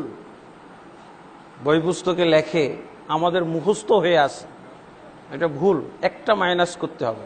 আখিরাত বললে আর ওয়াল আখিরাতের সাথেই সংশ্লিষ্ট হলো ওয়াল বাস ওয়াল হাশর ওয়াল হিসাব ওয়া আহওয়ালুল কিয়ামা ওয়াস সিরাত ওয়াল মিজান ওয়াল জান্নাহ ওয়ান নার ওয়া হাউজুন নবী সাল্লাল্লাহু আলাইহি ওয়াসাল্লাম, কুল্লু শাই, সব কিছু এর সাথে সংশ্লিষ্ট। তাহলে রুকুন আর 6টা হবে কেন? বেড়ে যাবে, বহুত বেড়ে যাবে। আপনি আখিরাতের একটা পয়েন্ট বেড়াবেন, এইটা বিষয়। তাহলে কওলের মধ্যে কি কি আসলো? এই 2 প্রকার কওল আসবে, আর এগুলো সবই অন্তরে বিশ্বাস করতে হবে। যা আমি এই যে দুই শ্রেণীর কথা, এগুলো ইমানের জন্য অত্যন্ত জরুরি, ঘোষণার ক্ষেত্রে অত্যন্ত জরুরি, উচ্চারণের জন্য স্বীকৃতির ক্ষেত্রে অত্যন্ত জরুরি। ঘোষণা নেই, ইমান নেই, ইমানদার নয়, হতে পারবে না কেউ। সেই ইমানদার যদি হয় তাহলে স্বঘোষিত ইমানদার। উচ্চারণ করতে হবে, উচ্চারণ করার সাথে সাথে অন্তরে বিশ্বাস করবেন। বিস্তারিত বিশ্বাস, সংক্ষিপ্ত বিশ্বাস নয়, বিস্তারিত আল্লাহর প্রতি ঈমান, আল্লাহ সংশ্লিষ্ট কোরআন মাজিদে এবং রাসূলুল্লাহ সাল্লাল্লাহু আলাইহি ওয়াসাল্লাম হাদিসে যা আছে সব বিশ্বাস করতে হবে। ফেরেশতা সম্পর্কে আপনি যখনই বিশ্বাস করলেন অন্তরের ভিতরে, তখনই আপনার ফেরেশতা সম্পর্কে ডিটেইলস যা কোরআন এবং সুন্নাতে আছে সব বিশ্বাস করতে হবে। বিন্দু বিসর্গ আপনি বাদ দিতে পারবেন না।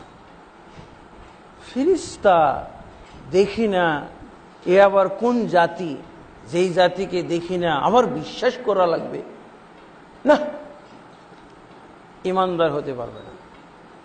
রাসূলদের প্রতি বিশ্বাস, রাসূলগণের যত সংখ্যা আছে আদম থেকে শুরু করে মুহাম্মদ সাল্লাল্লাহু আলাইহি ওয়াসাল্লাম পর্যন্ত প্রত্যেককেই বিশ্বাস করতে হবে সংক্ষিপ্তভাবে, আর মুহাম্মদুর রাসূলুল্লাহ সাল্লাল্লাহু আলাইহি ওয়াসাল্লামকে বিশ্বাস করতে হবে ডিটেইলস, বিস্তারিতভাবে।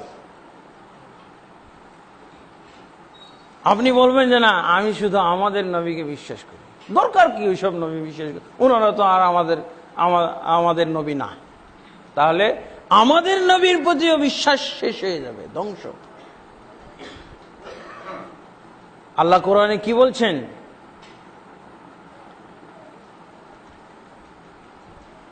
নূহ নবীকে যখন পাঠাইলেন তার জাতির ভিতরে, নূহ নবীর জাতি নূহ নবীকে মিথ্যা প্রতিপন্ন করলো, ঈমান আনে নাই। অল্প কিছু ব্যক্তি ছাড়া অধিকাংশই সবাই মিথ্যা প্রতিপন্ন করেছিল। আল্লাহ কি বলেছেন নূহ নবী, ওয়াকাযযাবাত কওম নূহিল মুরসালিন। নূহ নবীর কওম, নূহ নবীর জাতি সমস্ত রাসূলকে অবিশ্বাস করেছিল। সমস্ত রাসূল আসছিল, একজনকে অবিশ্বাস করলে আল্লাহর দৃষ্টিতে সমস্ত রাসূলকে অবিশ্বাস করা হয়। এটা হলো ঈমান।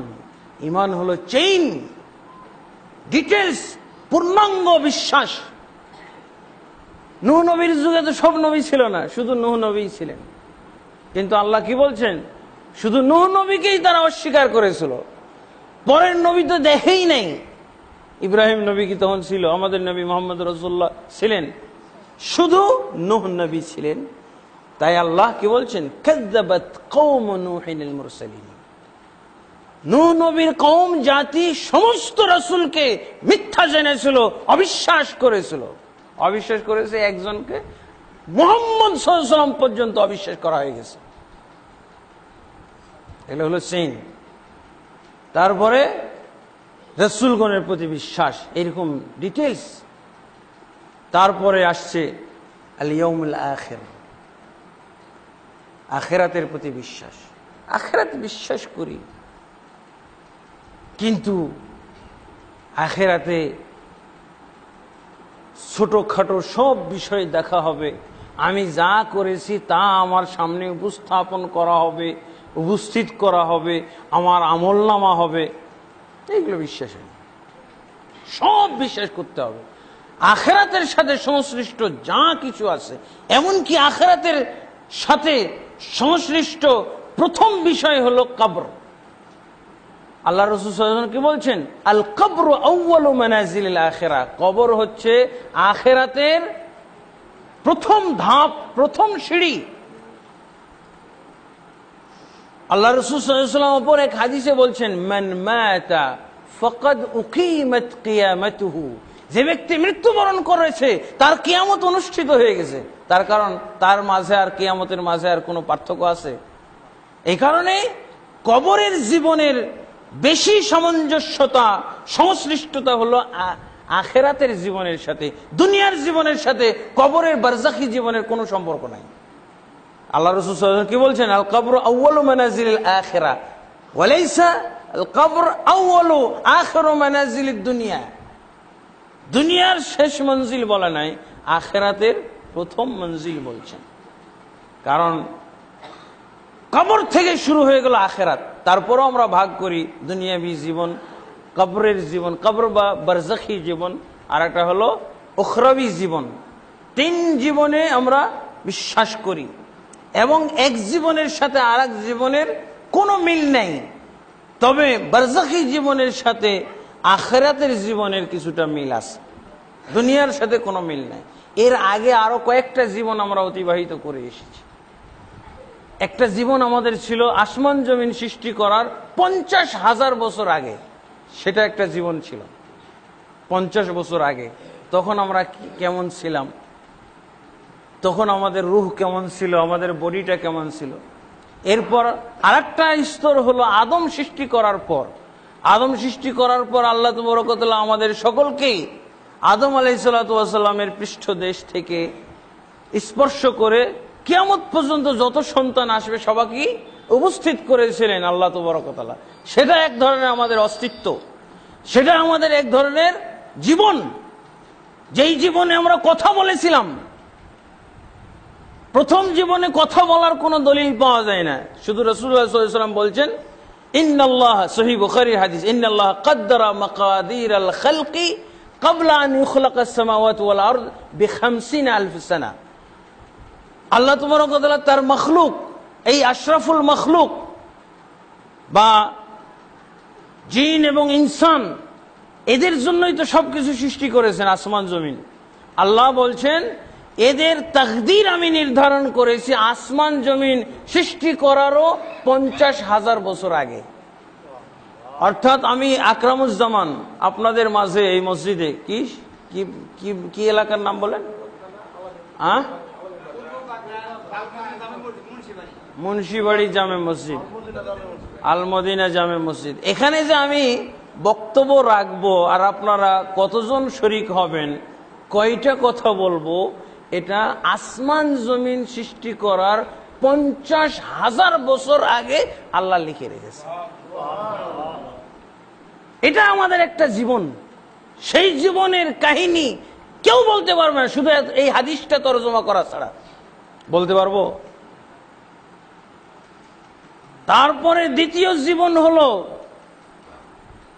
আদম সৃষ্টির পরে পরে। আদম সৃষ্টির পরে পরেই আল্লাহ তাবারক ওয়া তাআলা আদম আলাইহিস সালাম পৃষ্ঠদেশ থেকে কিয়ামত পর্যন্ত যত সন্তান তৈরি হবে সবাইকে আল্লাহ সৃষ্টি করলেন। সে একটা আজব মাখলুক, আমরা জানি না সেই সম্পর্কে। আমরা কি বলতে পারবো যে আমরা যখন হেঁটে বেড়াচ্ছি, আমরা চলাফেরা করছি, ওরকমই ছিলাম? কোনো সামঞ্জস্য নাই। সামঞ্জস্য দান করাটা একটা বোকামি। তখন কি ছিলাম আমরা? হায়াত ছিল আমাদের, কথা বলেছিলাম আমরা, কিন্তু এই মুখ দিয়ে কথা বলেছিলাম। আল্লাহ কি জিজ্ঞেস করেছিলেন? আদম আলাইহিস সালামের পৃষ্ঠদেশ থেকে আমাদেরকে বের করে, তখন নবীও ছিল। বন্ধ করেন। নবীগণ ছিলেন, উম্মতেরা ছিল, কাফেররা ছিল, মুমিন মুসলিমেরা ছিল, সবাই ছিল। সেদিন আল্লাহ আমাদের সাথে কথা বলেছিলেন, আমাদের স্বীকৃতি নিয়েছিলেন। কি বলেছিলেন আল্লাহ? আলাস্তু বিরব্বিকুম, আমি কি তোমাদের রব নই? কালু বালা, তারা সবাই বলেছিল হ্যাঁ। তখন আমরা আদমের সাথেই ছিলাম, আমি ছিলাম, আপনি ছিলেন, অমুক ছিলেন, সবাই আদম, বাবা আদমের সাথে সন্তানরা সবাই, বনু আদম সবাই একসাথে। কি বললাম? আদমের মুখ দিয়ে উচ্চারণ হলো বালা, আমাদের মুখ দিয়ে উচ্চারিত হয়েছিল বালা, কিন্তু আমাদের এই মুখটা ছিল। তাহলে কয়টা জীবন হইতেছে আমাদের? 6টা জীবন। 6টা না, 7টা জীবন হয়ে যায়। আর একটা হলো মায়ের পেটের জীবন। মায়ের পেটের জীবনটা, মায়ের পেটে আমরা থাকি না, জীবন 4 মাস পরেই কিন্তু রূহ এসে যায়, নড়াচড়া।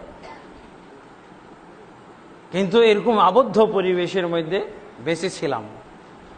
বের হওয়ার পর আবার ঢুকিয়ে দেওয়া হলে 5 মিনিট বাঁচব না, অথচ আমি 6 মাস বেঁচে থাকলাম। এই একটা জীবন। তো কয়টা জীবন হলো? 7টা জীবন মানুষ। তারপরে হলো মায়ের পেট থেকে বের হওয়ার পর বরং আরেকটা জীবন করা যায়, ঘুমের মধ্যে যে আমরা জীবন যাপন করি। 8টা স্তর জীবনের। কয়টা স্তর? 8টা স্তর, একটার সাথে আরেকটার মিল নেই। এই হলো অবস্থা। এখন ওয়াল ইয়াউমিল আখিরি আমি বললাম, আর আখিরাতের ডিটেলস আমি বিশ্বাস করি না। আখিরাতে জান্নাত বিশ্বাস করি না, জাহান্নাম বিশ্বাস করি না, তাহলে মুসলমান হতে পারবো না।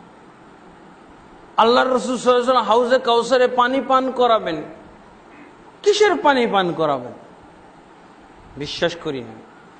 আমল ওজন হবে, ঠিক পাল্লা আছে, মিজান। মিজান বলা হয় কোরআনের ভাষায় মিজান। মিজান মানে পাল্লা, ওজনের পাল্লা।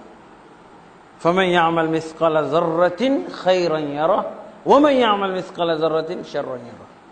যে বিন্দু মাত্র আমল করবে, ভালো আমল করবে দেখবে, আর যে বিন্দু পরিমাণ, যাররা পরিমাণ খারাপ কাজ করবে, গুনাহ করবে, সে তাও দেখবে পাল্লায় উঠছে।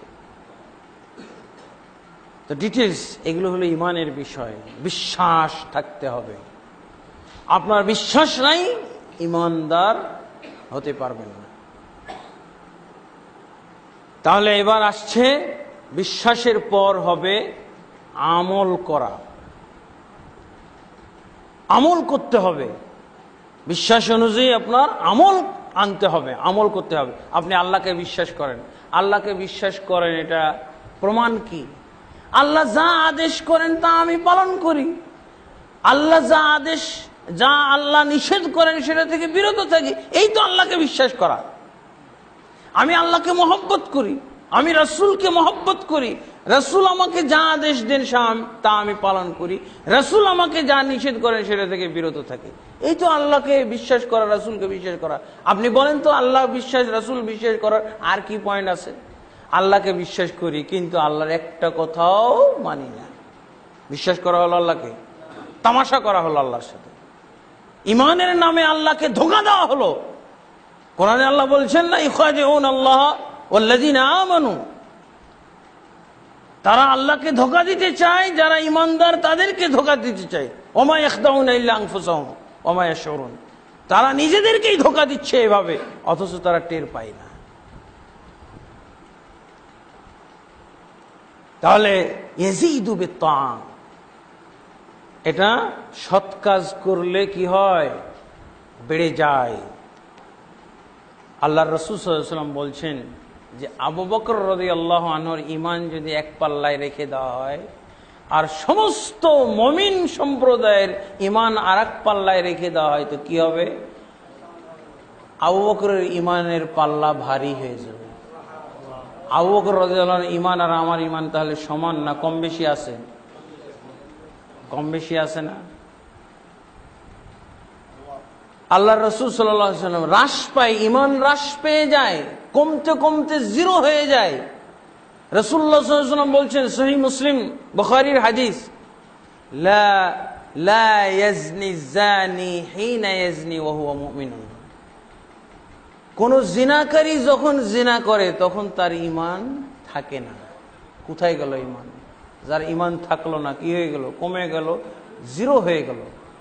তারপর রাসূল সাল্লাল্লাহু আলাইহি ওয়াসাল্লাম বলছেন, যখন জিনা শেষ করে তখন আবার তার ঈমান ফিরে আসতে লাগে। কোন কোন বর্ণনায় তুলনা দেওয়া হয়েছে, সাহাব মেঘের মতো তার উপরে ঈমানটা অপেক্ষা করে, যে চুরি করতেছে চুরি অবস্থায় কিভাবে তার সাথে থাকবো আমি, চুরি করা অবস্থায়। লা ইয়াসরিকু সারিকু হিনা ইয়াসরিকু ওয়া হুয়া মুমিনুন, যখন চুরিকারী চোর যখন চুরি করে তখন তার ঈমান থাকে না। রাসূলুল্লাহ সাল্লাল্লাহু আলাইহি ওয়াসাল্লাম বলছেন তার ঈমানটা তার থেকে বিচ্ছিন্ন হয়ে উপরে মেঘের মতো বিচ্ছিন্ন অবস্থায় থাকে। যখন সে চুরির কাম শেষ করে তখন তার ভিতরে ঈমান ফিরে আসে। তাই তো একটু একটু অনুশোচনা কারো আসে, কাজটা কি করলাম, না করেও তো উপায় নেই, জিনা করে ফেললাম, কাজটা তো ঠিক করি নাই। এই যে ঈমান আসতে লাগলো, তার ঈমান যাই আসে, আল্লাহ তাবারক ওয়া তাআলা কোরআন মাজিদে বলছেন, ইন্নামাল মুমিনুনা আল্লাযীনা ইযা যুকিরাল্লাহ, মুমিন তো শুধু তারা যখন আল্লাহর জিকির করা হয়, ওয়াজিলাত কুলুবুহুম, তাদের অন্তরাত্মা ভীত সন্ত্রস্ত হয়ে যায়। ওয়া ইযা তুলিয়াত আলাইহিম আয়াতুহু, আর যখন আল্লাহর আয়াত তেলাওয়াত করা হয় তাদের সামনে, মুমিনদের সামনে, যাদাতুহুম ঈমানা, তাদের ঈমান বেড়ে যায়। তারা ঈমানের দিক থেকে বেড়ে যায়। তাহলে বলেন, ঈমান আহলুস সুন্নাহ ওয়াল জামাতের সংজ্ঞা হলো যে ঈমান বাড়েও কমেও। মুসলমানদের ভিতরে একদল আছে তারা বলে ঈমান বাড়েও না কমেও না, এদেরকে বলা হয় মুরজিয়া ফিরকা। ৭২টা জাহান্নামী ফিরকার মধ্যে একটা ফিরকা হলো মুরজিয়া সম্প্রদায়। বলছে আপনি ঈমান আনছেন, এখন যা আপনি গুনাহ করেন ঈমান আপনার যাবে না, ঈমান ঠিক থাকবে। আপনি চুরি করেন, ডাকাতি করেন, ছিনতাই করেন, জিনা করেন, ব্যভিচার করেন, মিথ্যা কথা বলেন, আপনি কি বলে হত্যা করেন, লুণ্ঠন করেন, ঈমান ঠিক থাকবে। বুঝেছেন? এগুলো, এই সম্প্রদায়টার নাম কি? মুরজিয়া সম্প্রদায়। মুরজিয়া সম্প্রদায়ের কাছে বাস একবার ঈমান এনেছেন, ঈমান এমন শক্ত জিনিস আর কখনো ভাঙবে না, ক্ষয় হবে না। যা পাপ করবেন করে যান, কোনো ক্ষতি নেই। লা ইয়াযুররু মা'আল ঈমানিল মা'সিয়াহ, ঈমান আনার পর আপনি যত অবাধ্যতার কাজ করেন না কেন কোনো ক্ষতি হবে না, আপনার ঈমান ঠিক থাকবে। আমাদের দেশের এক শ্রেণীর ভাইকে বলতে শুনি ওই বেটা নামাজ পড়লে কি হবে, আর নামাজ রোজা ইবাদত বন্দেগী কি হবে করলে কি হবে, আর দাড়ি রাখলে কি হবে, ওর তো ইমান নাই। আর আমি নামাজ রোজা না করলে কি হবে, আমার ইমান পোক্তা আছে। এ হলো মুরজিয়া। ওর ইমান থাকে কি করে? আল্লাহ তো সালাতকেই বললেন ইন্নাল্লাহ লা ইউযিউ ঈমানাকুম, নিশ্চয়ই আল্লাহ তোমাদের ঈমান নষ্ট করেন না। আর এ বলছে আমার ঈমান ঠিক আছে, কিচ্ছু না করলে ঈমান ঠিক আছে। মুরজিয়া সম্প্রদায়ের লোক এটা। মুরজিয়া সম্প্রদায়ের মধ্যে বড় বড় আলেম ছিল, আলেম আছে তাও। মুরজিয়া সম্প্রদায় যারা বলে যে ঈমান কমেও না বাড়ে না, এর কোনো দলিল নাই। দলিল নাই, কোরআনী দলিল নাই, হাদিসি দলিল নাই, বাংলা দলিল আছে। বাংলা দলিল কি জানেন? যেহেতু সেহেতু অতএব সুতরাং তাহলে তবে, বুঝেছেন? এগুলো দিয়ে জোড়াতালি দিয়ে আর কি কাজ চলে। যেহেতু সেহেতু অতএব সুতরাং তাহলে তবে, বুঝা গেছে? এইগুলো হলো দলিল। কি বলে জানেন? যেহেতু সেহেতু একটু শুনিয়ে দিই, কারণ কখনো যুক্তি শুনিয়ে নিতে পারেন। এই উনি তো বললেন, উনি কি বললেন, ওনার কথা আপনি শুনলেন আর বিশ্বাস করলেন। তো ইমান যদি বাড়ে তাহলে আমরা তো আল্লাহর প্রতি ইমান এনেছি, তাহলে আল্লাহ কি বেড়ে গেল? আল্লাহ কয়জন হলো? ওরা দেখছেন কথাগুলোই হলো অপব্যাখ্যামূলক কথা। ইমান বাড়ের অর্থ তারা বুঝে কি, তারা ব্যাখ্যা করে কি, যে ইমান বাড়ে অর্থ হলো তো এক আল্লাহ আর থাকে না, তাহলে ইমান যদি বাড়ে তাহলে আল্লাহ একাধিক হয়ে গেল। অন্তর মানতেই চাই না এই ব্যাখ্যা। যার অন্তর স্বচ্ছ পরিষ্কার, কলব সালিম, সে এরকম কথা, এটাকে বলা হয় অপব্যাখ্যা। তাহলে আল্লাহ রসুল যে বললেন যে ইমান, আবু বকরের ইমান এক পাল্লায় আর সমস্ত মুমিনদের এক পাল্লায়, যেটা ভারী ওটা কি বেশি না? বুঝেছেন? আপনারা পাল্লা পাথরে কি দেখেন? যেটা ভারী ওইটাই তো, যেটা বেশি ওইটাই তো ভারী হয়। তারপর আল্লাহ রসুল সাল্লাল্লাহু আলাইহি ওয়াসাল্লাম যে বললেন, সহিহ মুসলিম শরীফের হাদিস, কি বলছেন? আল ঈমান বিযউন ওয়া সাবউনা শুবা, ঈমানের 70টির উপরে শাখা আছে। বিজ শব্দ বলা হয় বেজোড় সংখ্যাকে, 10-এর পর বেজোড় সংখ্যা। তাহলে যদি 70 10-এর পরে বেজোড় হয় তাহলে কত? 79 পর্যন্ত। তাহলে একজন যদি 50টা শাখা তার ভিতরে অর্জন করে আর একজন 49টা, তো কার ইমান বেশি? যে 50 ওয়ালা তার ইমান বেশি না? যার 49 ও তো কমে গেছে এক। আর যার এই যে চুরির ব্যাপারে রাসূল সাল্লাল্লাহু আলাইহি ওয়াসাল্লাম, চোর এবং কি বলে জিনাকারীর ব্যাপারে বলছেন যে এই অবস্থায় তার ইমানটাই থাকে না, ইমান শূন্য হয়ে যায়। আবার যখন ওই অপরাধ শেষ করে, যখন পাপ কাজ শেষ করে, তখন আবার ফিরে আসে। ইমানটা হ্রাস পেয়ে গেছিল না? হ্যাঁ, সাহাবায়ে কেরাম বলতেন যে হ্যাঁ আসো আমরা ইমান বৃদ্ধি করি, ইমান বৃদ্ধি করি, ভালো কাজ করলে ইমান বৃদ্ধি। হানজালা রাদিয়াল্লাহু আনহু, ইমাম সুনানুত তিরমিজির মধ্যে হাদিস আছে, হানজালা বলতেছেন, নাফাকা হানজালা।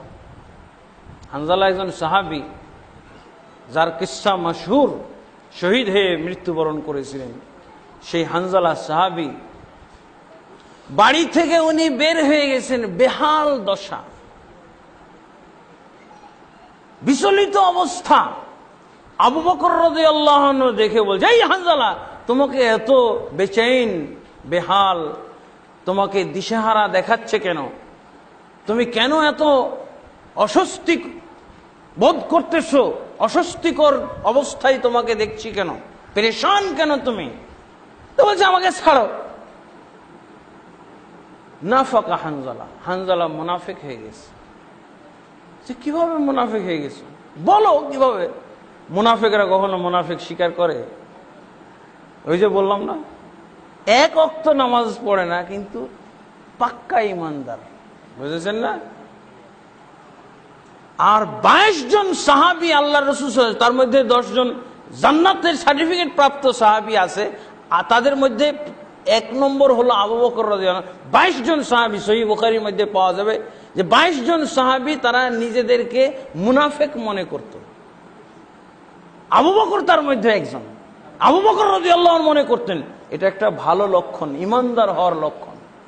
যদি কেউ নিজেকে অপরাধী মনে করে, পাপ বোধ করা ইমানের পরিচয়, আর পাপ নাই, শরীরটা খুব জরজরা মনে হইতেছে, কিসের আমার পাপ, জান্নাত আমাকে না দিলে কে দিবে, কাকে দিবে আল্লাহ। এই যে এগুলো মারাত্মক কথা। হানজালা বলতেছে নাফাকা হানজালা, হানজালা মুনাফিক হয়ে গেছে। আবু বকর রাদিয়াল্লাহু আনহু বলেছেন তুমি মুনাফিক কেমনে হয়েছে একটু বুঝাও আমাকে, আমি শুনি। বলছে ইযা কুন্না ইনদা রাসূলিল্লাহ সাল্লাল্লাহু আলাইহি ওয়াসাল্লাম ওয়া نسمع منه الحديث كأن الجنة والنار رأي عين وإذا عفسنا الأزواج। আবু বকর শুনেন, যখন আল্লাহর রাসূল সাল্লাল্লাহু আলাইহি ওয়াসাল্লামের কাছে থাকি, আল্লাহর রাসূল সাল্লাল্লাহু আলাইহি ওয়াসাল্লামের বয়ান শুনি, বক্তব্য শুনি, হাদিস শুনি,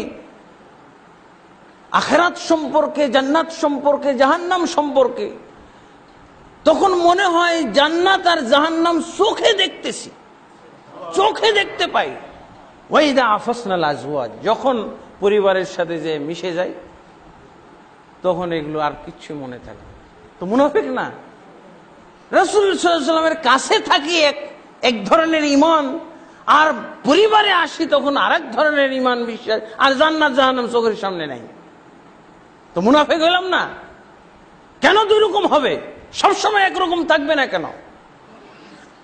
আবু বকর বলছে এই রোগ তো আমারও, চলো আমিও যাই।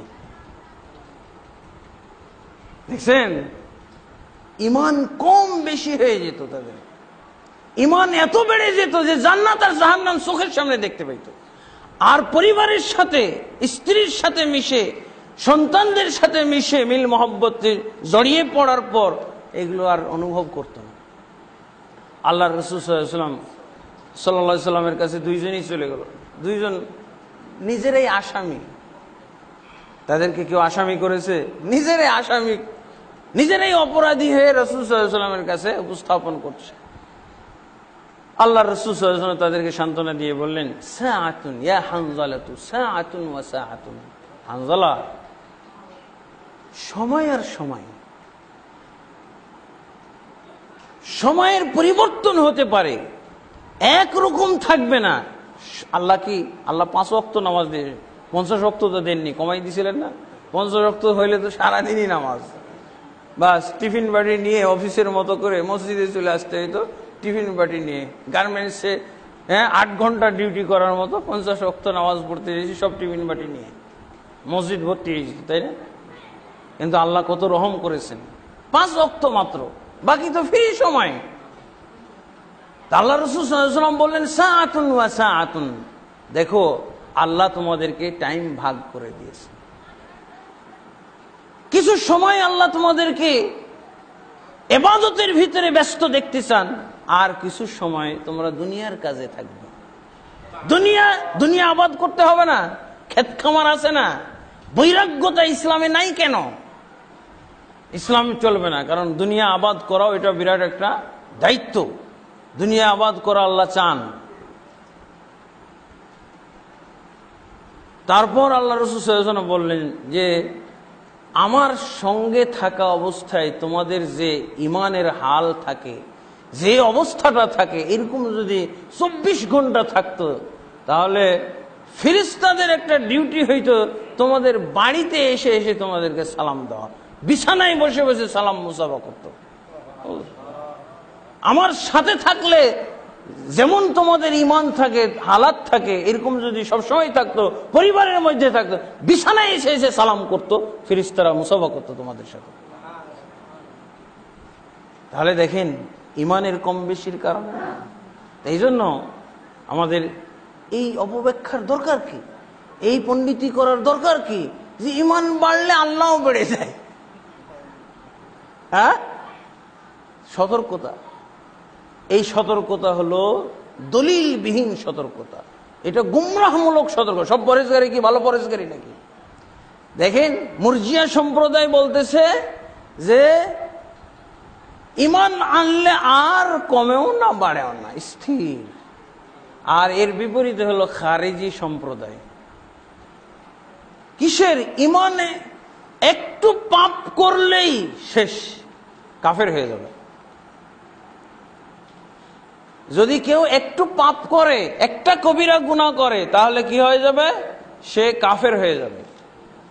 খারেজিদের আবার উল্টা কাম, কাফের বলার পার্টি, কথায় কথায় কাফের। তো এই জন্য তারা কোনো পাপ করত না, কোনো পাপ কাজ। সবচেয়ে কম পাপকারী গুমরাহ ফিরকা হলো খারেজি, আর সবচেয়ে কঠোর ইবাদতকারী গুমরাহ ফিরকা হলো খারেজিরা।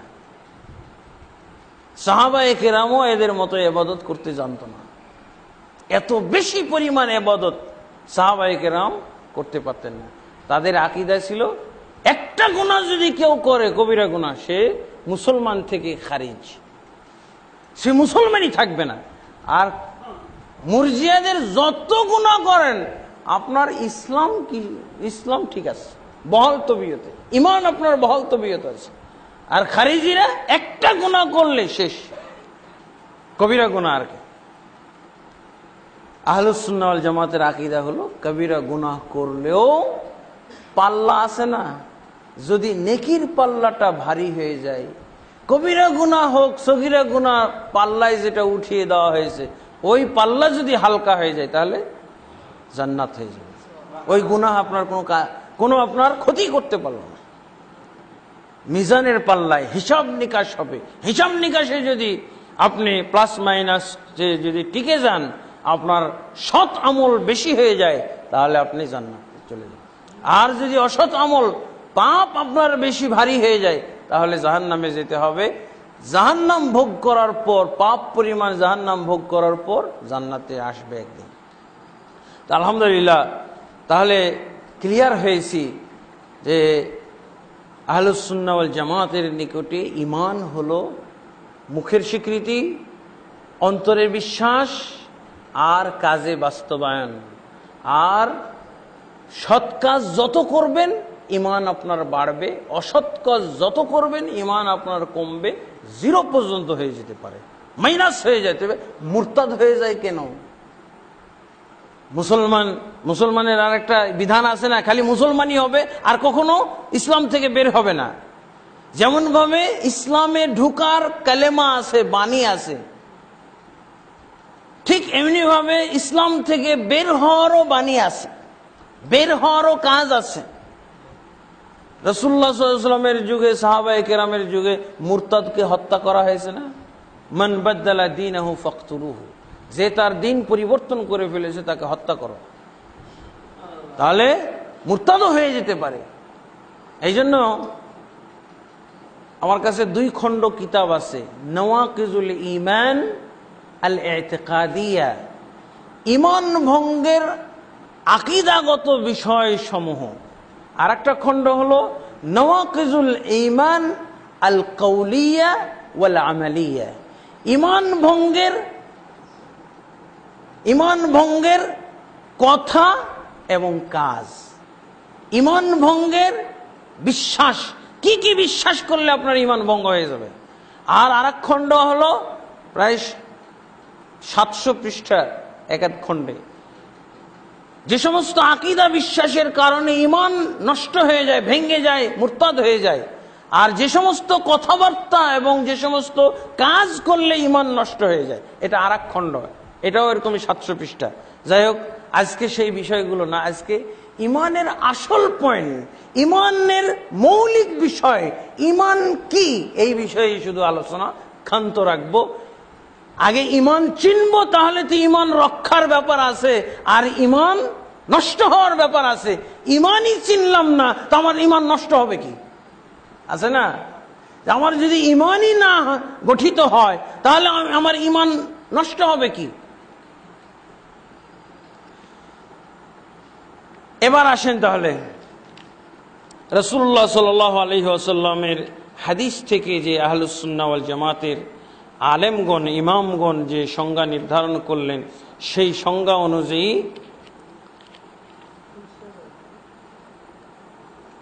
আমরা বিষয়গুলো এখন একটু ডিটেলসে যাব। তাহলে প্রথমত তিনটি বিষয়, যে মুখে ঘোষণা দিতে হবে। যদি কেউ মুখে ঘোষণা না দেয়, মুখে ঘোষণা না দিল কিন্তু অন্তরে বিশ্বাস করে, কাজে বাস্তবায়ন করে, এই ব্যক্তি কি ইমানদার হবে? তিনটা পয়েন্টের মধ্যে একটা পয়েন্ট পাওয়া গেছে। মুখের ঘোষণা একটা পয়েন্ট হারিয়েছে।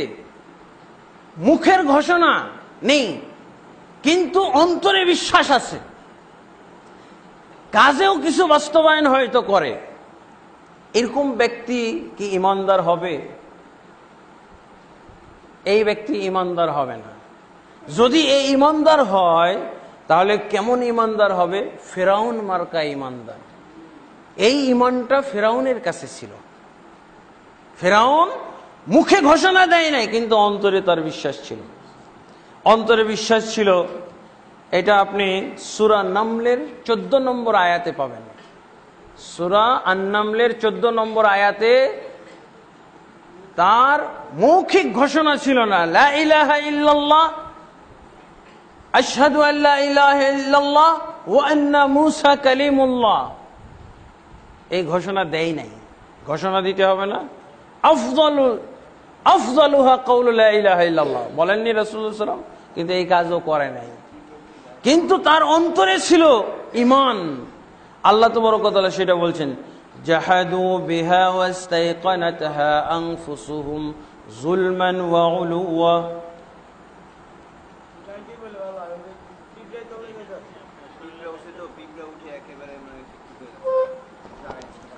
আমি তো আচ্ছা ঠিক আছে, থাক থাক থাক থাক।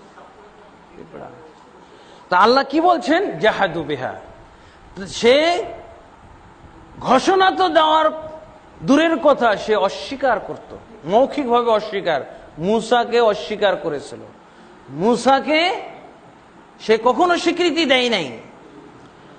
কিন্তু ওয়াস্তাইকানাতহা আনফুসুহুম, তাদের অন্তরাত্মাগুলো ইয়াকিন পোষণ করত। মূসা যা বলতো, যে সমস্ত দৃষ্টান্ত আয়াত নিদর্শন তাকে দেখিয়েছে, এগুলো সে অন্তরে ইয়াকিন পোষণ করত।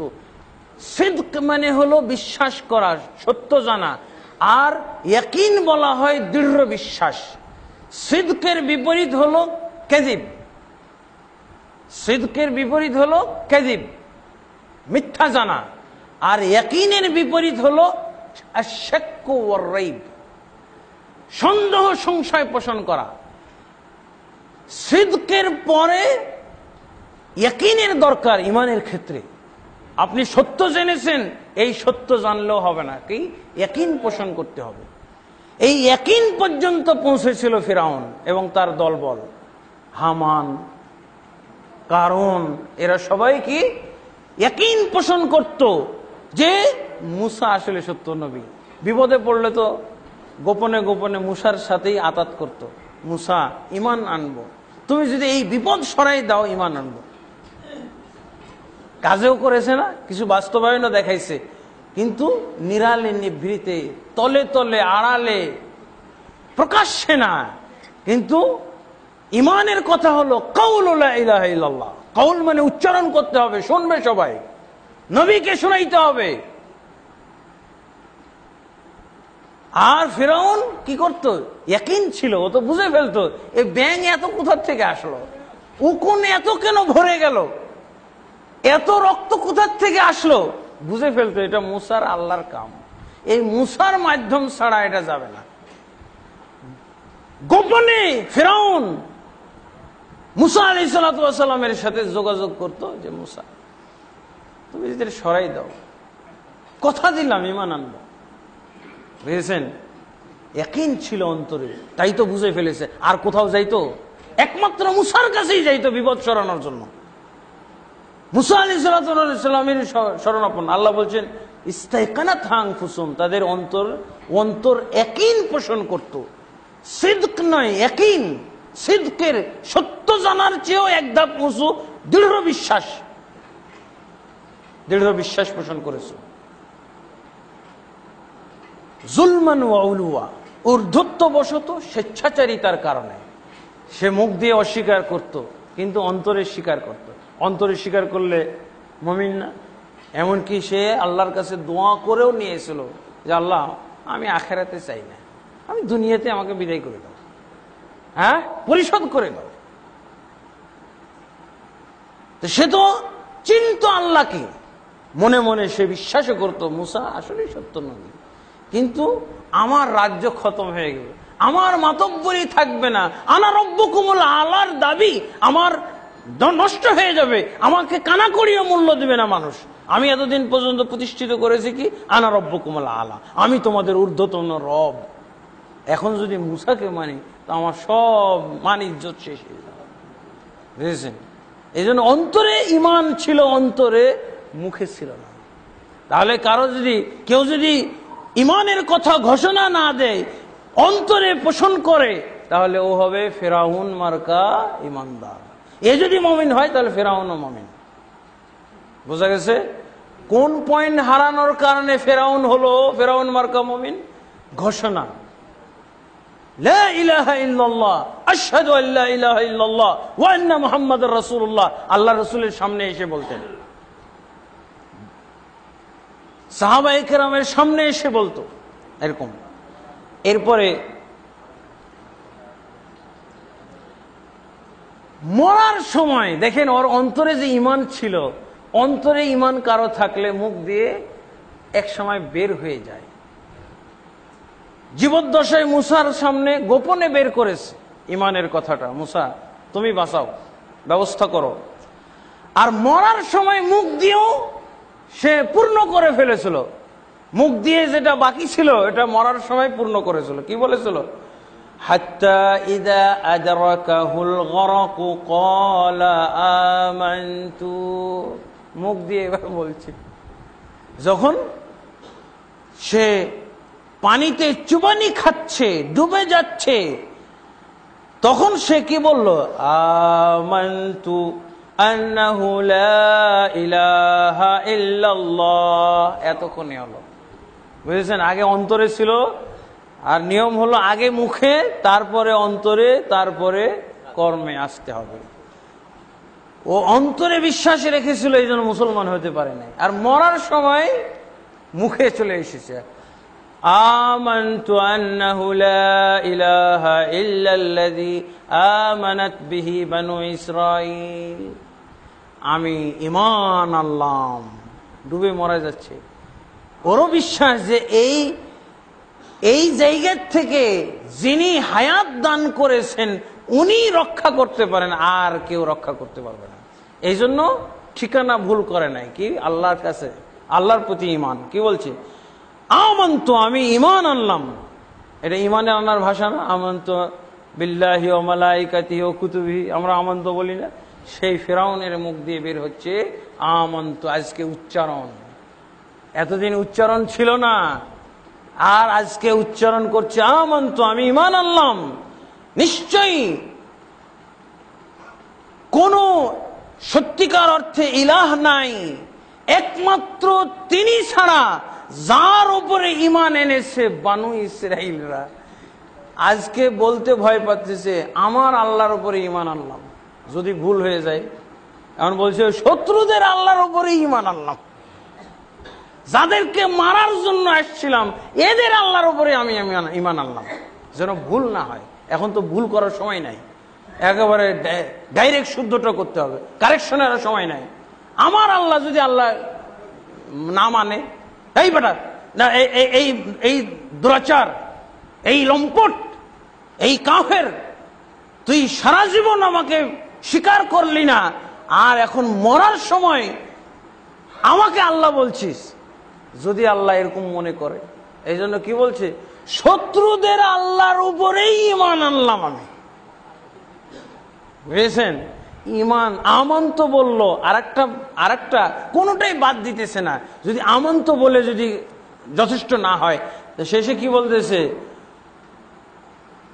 ওয়া আনা মিনাল মুসলিমিন, আমি মুসলমানদের অন্তর্ভুক্ত হয়ে গেলাম। বুঝেছেন? আমন্ত মুসলিম দুটেই বলল। ইমানদার যেটা আল্লাহ কবুল করে, বাঁচা দরকার, এখন বাঁচার তাগিদে এখন আমন্ত বলছে আনা মিনাল মুসলিমিন, আমি মুসলমানদের অন্তর্ভুক্ত হয়ে গেলাম। কিন্তু আল্লাহ তাবারক ওয়া তাআলা তার ঈমান কবুল করেননি, তার তওবা কবুল করেন না। এখান থেকে আরেকটা শিক্ষা নিতে হবে, সারা জীবন লম্পট বদমাশি করে কেউ যদি অপেক্ষা করে যে মরার আগে তওবা পড়ে নেব, যেমন ভাবে ফিরআউনের ঈমান প্রত্যাখ্যাত হয়েছে, যেমন ভাবে ফিরআউনের তওবা প্রত্যাখ্যাত হয়েছে, এরকম ভাবে সবারই, তাহলে ফিরআউনের পরে অন্যায় করা হবে না। যখন মালাকুল মউতের হাতে ধরা পড়ে যায়, তখন তো পৃথিবীর মধ্যে সবচেয়ে বদমাশ, সবচেয়ে স্বেচ্ছাচারী, সবচেয়ে অত্যাচারী, সবচেয়ে নাফরমান ব্যক্তিটাও তো সারেন্ডার করবে। তাহলে এইভাবে যদি তাদের এই ঈমানটা কবুল করে নেওয়া হয় তো সবাই মাইসে যেত। অতএব মরার আগে এই হুজুর ডাকো তওবা পড়াও, কাজ হবে না। তাহলে ফিরআউন বেঁচে যাবে, আপনার আর আল্লাহর পার্সেলটি করা হবে। মরার আগে হুজুর ডাকো বলে কিছু নাই। তো মরার আগে কি আমানতু আর আনা মিনাল মুসলিমিন বলে নাই ফিরআউন? তাহলে কি ওই ইমানদার হয়ে মারা গেছে? আপনাকে যদি ইমানদার হিসেবে আপনার যদি তওবা আল্লাহ কবুল করে নেয়, তাহলে ফিরআউন তো তখনই দাঁড়ায়, আল্লাহ আমি কি ভুল করেছিলাম, আমি তো মরার আগে সবই স্বীকার করছি। এটা হলো একটা তওবার শর্ত, যে মরার মুমূর্ষু অবস্থার পূর্বে হতে হবে, যখন সুস্থ সবল, যখন আর হাঁটতে পারেন না, বুঝে ফেলেছেন যে আর উপায় নেই, কবরে যাইতেই হবে, এখন তওবা পড়াও, হুজুর ডাকো। এটা হুজুর ডাকার সময় না। ঠিক আছে? আয়াত, প্রত্যেকটা আয়াতের নির্দেশনা আছে, প্রত্যেকটা আয়াতের একটা মর্ম আছে, আমলের একটা দিক আছে। তাহলে দেখেন, বেচারা মুসার সামনে যদি একদিন এসে বলতো আশহাদু আল্লা ইলাহা ইল্লাল্লাহ ওয়া আন্নাকা রাসূলুল্লাহ, তাহলে তো শেষ, তাহলে সে নিয়মতান্ত্রিক ইমানদার হয়ে যেত। সে কথাগুলো বলল, শেষে তার জীবন নাশ যখন হচ্ছে, ধ্বংস হচ্ছে, তখন তাহলে দেখা একটা পয়েন্ট কমে যাওয়া। আল্লাহ কি বললেন তাকে? আল-আনা ওয়া ক্বাদ আসাইত, এখন, অথচ তুই আমার সাথে অবাধ্যতা করেছিস সারা জীবন। মিন কাবল, এর পূর্বে, ইতিপূর্বে, এই ডুবতে যাওয়ার আগ পর্যন্ত তা আমার মুমিন বাহিনীকেই তো হত্যা করতে এসেছিলি, তাদেরকে হত্যা করতে এসে নিজে বিপদে পড়েছিস। এই একটু পূর্বে, ইতিপূর্বেই তুই তো আমার সাথে অবাধ্যতা করেছিস। ওয়া কুনতা মিনাল মুফসিদিন, তুমি ছিলে বিপর্যয়কারীদের অন্তর্ভুক্ত। ফাল-ইয়াওমা নুনাজ্জিকা বিবাদানিকা, এই ফিরআউন, তোকে আমি তোর শরীরটাকে বাঁচিয়ে রাখবো। নবীদের শরীর মাটিতে কখনো ভক্ষণ করে না, পানিতে কখন পচিয়ে ফেলে না। ঠিক তেমনি ভাবে ফিরআউনের ব্যাপারেও আল্লাহ বলেছেন, ফিরআউনকে বলেছেন, ফিরআউন, তোর দেহটাকে আমি বাঁচিয়ে রাখবো। কোন নবীর ব্যাপারে বলেননি আল্লাহ কোরআনে, কিন্তু ফিরআউনের ব্যাপারে বলেছেন যে মরার পর তোর দেহ বাঁচিয়ে রাখবো। নবীগণের দেহ অক্ষত থাকে, এটা হাদিসে পাওয়া যায়, কোরআনে নাই। কিন্তু ফিরআউনের লাশ অক্ষত থাকবে, কোরআনে আছে। সূরা কি বলে, ইউনূসের 92 নম্বর আয়াত, এখানে আল্লাহ তাবারক ওয়া তাআলা স্পষ্ট করে বলে দিয়েছেন যে তোকে, তোর লাশটাকে, তোর দেহটাকে আমি বাঁচিয়ে রাখবো, অক্ষত অবস্থায় রাখবো। লিতাকুনা লিমান খালফাকা আয়া, যাতে তোর পরবর্তী যারা এরকম দুরাচার হবে, যারা হটকারী হবে, যারা উদ্ধত্ত পরায়ণ হবে, শিক্ষা গ্রহণ করে। তোর মতো ফিরআউনকে আমি লাশ বানিয়েছি, এইভাবে দেখে যেন শিক্ষা গ্রহণ করে। এরপরে যাই হোক, এরপরে আরেকটা হলো কাঈমানিল ইয়াহুদ ওয়ান নাসারা। আর ফিরআউনের মতো ইমানদার হবে যদি মুখে ঘোষণা না দেয়। ইমান আছে অন্তরে, কিন্তু মুখে ঘোষণা না দিলে ফিরআউনের মতো ইমানদার হতে হবে। আর কাদের মতো? ইহুদিদের মতো। ইহুদিরা ইহুদি খ্রিস্টানেরাও কিন্তু বিশ্বাস করত মুহাম্মদ সাল্লাল্লাহু আলাইহি ওয়াসাল্লাম সত্য নবী, কিন্তু মুখে ঘোষণা দিতে আসে নাই। তাহলে এই যারা মুখে ঘোষণা দেয় না তারা ইহুদিদের মতো ঈমানদার হবে। আল্লাহ কোরআন মাজিদের ভিতরে বলছেন সূরা আল বাকারা 146 নম্বর আয়াত, আল্লাযীনা আতাইনাহুমুল কিতাবা ইয়ারিফুনাহু কামা ইয়ারিফুনা আবনাহুম, যাদেরকে আমি কিতাব দিয়েছি এরা তাকে চিনত, মুহাম্মদ সাল্লাল্লাহু আলাইহি ওয়াসাল্লামকে চিনত যেভাবে তাদের সন্তানদেরকে চিনত। চিনত মানে কি? তারা বিশ্বাস করত, জানতো যে ইনি নবী, এবং তারা নিষেধ করে দিত আপোষে, এই খবরদার মুহাম্মদ যে নবী, মুহাম্মদ সম্পর্কে আমাদের তাওরাতে যে বর্ণনা আছে খবরদার এই বর্ণনাগুলো ফাঁস করবে না, কাউকে জানাবে না। এটা তারা পরস্পরে অঙ্গীকার করত, চুক্তিবদ্ধ হইত। তা আল্লাহ তাবারক ওয়া তাআলা তাদের ঈমানের খবর বলছেন যে আল্লাযীনা আতাইনাহুমুল কিতাবা ইয়ারিফুনাহু কামা ইয়ারিফুনা আবনাহুম, যাদেরকে আমি কিতাব দিয়েছি অর্থাৎ আহলে কিতাব ইহুদি খ্রিস্টান, এরা তাকে চিনে যেভাবে তাদের সন্তানদেরকে চিনে। কিন্তু কি কি চিনে? যে ইনি সেই আখিরি নবী, ইনি সেই খাতামুন নবিয়্যিন, ইনি সেই আখিরি নবী, আখিরি রাসূল, এরপরে আর কোন রাসূল নাই। তারপরও তারা ঈমান আনে নাই। তাহলে এটা জেনে কি লাভ হলো আর বিশ্বাস করে কি লাভ হলো? এসে তো ঘোষণা দিল না আমানতু আন্নাকা রাসূলুল্লাহ, আশহাদু আন্নাকা রাসূলুল্লাহ, এটা তো বললো না এসে। তাহলে যদি ইমানের ঘোষণা না দিয়ে কেউ ইমানদার দাবি করে তাহলে কি হবে? ওই ফেরাউন মার্কা, ইহুদি মার্কা, খ্রিস্টান মার্কা ইমানদার হবে। এই ইমানটা ওদের কাছে পাওয়া গেছিল। আর একটা হলো আবু তালেব মার্কা। আবু তালেব এই ইমান ছিল, মুহাম্মদ সাল্লাল্লাহু আলাইহি ওয়াসাল্লামকে সত্য জানত। উনি একটা কবিতা লিখেছিলেন, লম্বা কবিতা মুহাম্মদ সাল্লাল্লাহু আলাইহি ওয়াসাল্লাম সম্পর্কে। তার ভিতরে একটা চরণ হলো ওয়ালাকাদ আলিমতু বিআন্না দীনা মুহাম্মাদিন মিন খায়রি আদিয়ানিল বারিয়াতি দীনা। সিরা ইবনে হিশামের মধ্যে এই কবিতাটা আছে। এই কবিতা কে উচ্চারণ করেছিলেন, কে লিখেছিলেন মুহাম্মদ সাল্লাল্লাহু আলাইহি ওয়াসাল্লামের শানে? আবু তালেব। আবু তালেবকে আল্লাহর রাসূল সাল্লাল্লাহু আলাইহি ওয়াসাল্লামকে যিনি শেল্টার দিয়েছিলেন, নিরাপত্তা দিয়েছিলেন এবং নিজের সন্তানদের চেয়েও বেশি মহব্বত করতেন আবু তালেব। কিন্তু মৃত্যুর পূর্বে মুহাম্মদ সাল্লাল্লাহু আলাইহি ওয়াসাল্লাম যখন তার কাছ থেকে স্বীকৃতি চাইলেন, ইয়া আম্মি, সহিহ বুখারীর হাদিস, ইয়া আম্মি কুল লা ইলাহা ইল্লাল্লাহ ওয়া হাজ্জু লাকা বিহা ইনদাল্লাহ, হে চাচা যান একবার মুখ দিয়ে উচ্চারণ করে বলুন লা ইলাহা ইল্লাল্লাহ, আমি আপনাকে জান্নাতে নেওয়ার জন্য, আপনার জন্য আখিরাতে পরকালে তর্ক করব, ওয়া হাজ্জু লাকা বিহা ইনদাল্লাহ, জান্নাতে নেবে। কিন্তু সে মৃত্যুর সময় কি বলেছে? আলা দীন আবাই, আমি আমার বাপ দাদার ধর্মের ওপরই বিদায়ী হলাম। হ্যাঁ, বাপ দাদার ধর্মের ওপরই বিদায় হলাম। এই সম্পর্কে সূরা আত-তাওবার 113 নম্বর আয়াতে আল্লাহ তাবারক ওয়া তাআলা বলে দিয়েছেন, যখন মৃত্যুবরণ করলো আবু তালেব তখন সে আল্লাহর কাছে ক্ষমা চাইতে লাগলো, আল্লাহ আমার চাচাকে তুমি ক্ষমা করে দিও। আল্লাহ, আমার চাচা যদিও কালেমার উচ্চারণ করে নাই, কিন্তু আমার চাচা আমার হেফাজত করেছে, আমাকে শেল্টার দিয়েছে, আমাকে সাহায্য করেছে, সহযোগিতা করেছে, এই কাফের অত্যাচারীদের অত্যাচার ঠেকিয়েছে, প্রতিরোধ করেছে। আল্লাহ, আমি তার পক্ষে ইস্তেগফার করছি, আল্লাহ তুমি তাকে ক্ষমা করে দাও। আল্লাহ, কালেমা উচ্চারণ করে মারা যেতে পারে নাই, তাকে তুমি ক্ষমা করে দিও।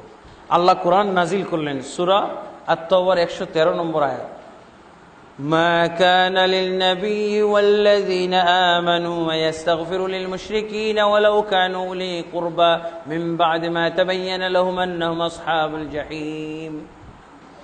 নবীর জন্য উচিত নয়, যারা ঈমান এনেছে তাদের জন্য উচিত নয় যে তারা কোনো মুশরিকের জন্য ইস্তেগফার করবে, যখন স্পষ্ট হয়ে গেছে তারা জাহান্নামের অধিবাসী। এরপরে নিকটাত্মীয় হোক না কেন ইস্তেগফার করতে পারবে না। ইস্তেগফার করা নাজায়েজ, হারাম, আল্লাহ নিষিদ্ধ করে দিলেন। সূরা আত-তাওবার 113 নম্বর আয়াত। রাসূলুল্লাহ সাল্লাল্লাহু আলাইহি ওয়াসাল্লামের মুখ বন্ধ, ইস্তেগফার করা নিষিদ্ধ হয়ে গেল। ওয়ালাউ কানু উলি কুরবা, যদিও তারা কি হয়ে যায় না কেন, নিকটাত্মীয় হোক না কেন, সবচেয়ে নিকটাত্মীয় হোক না কেন, কাম হবে না, নিষিদ্ধ হয়ে গেল। আচ্ছা দেখেন, একটা পয়েন্ট নিয়ে আলোচনা করলাম, যদি কওলুম বিল লিসান আফদালুহা কওলু লা ইলাহা, মুখে উচ্চারণ যদি না থাকে তার ফলাফল কি দাঁড়াইতে পারে? ঈমান ছিল, রাসূলকে এত মহব্বত করত আবু তালেব, এই মহব্বত আমাদের মুসলমানরা অনেকে করতে পারে না। আবু তালেবের বিছানায় তিনি শুইতে পারতেন, বসতে পারতেন, কিন্তু তার সন্তানরা এভাবে পারত না।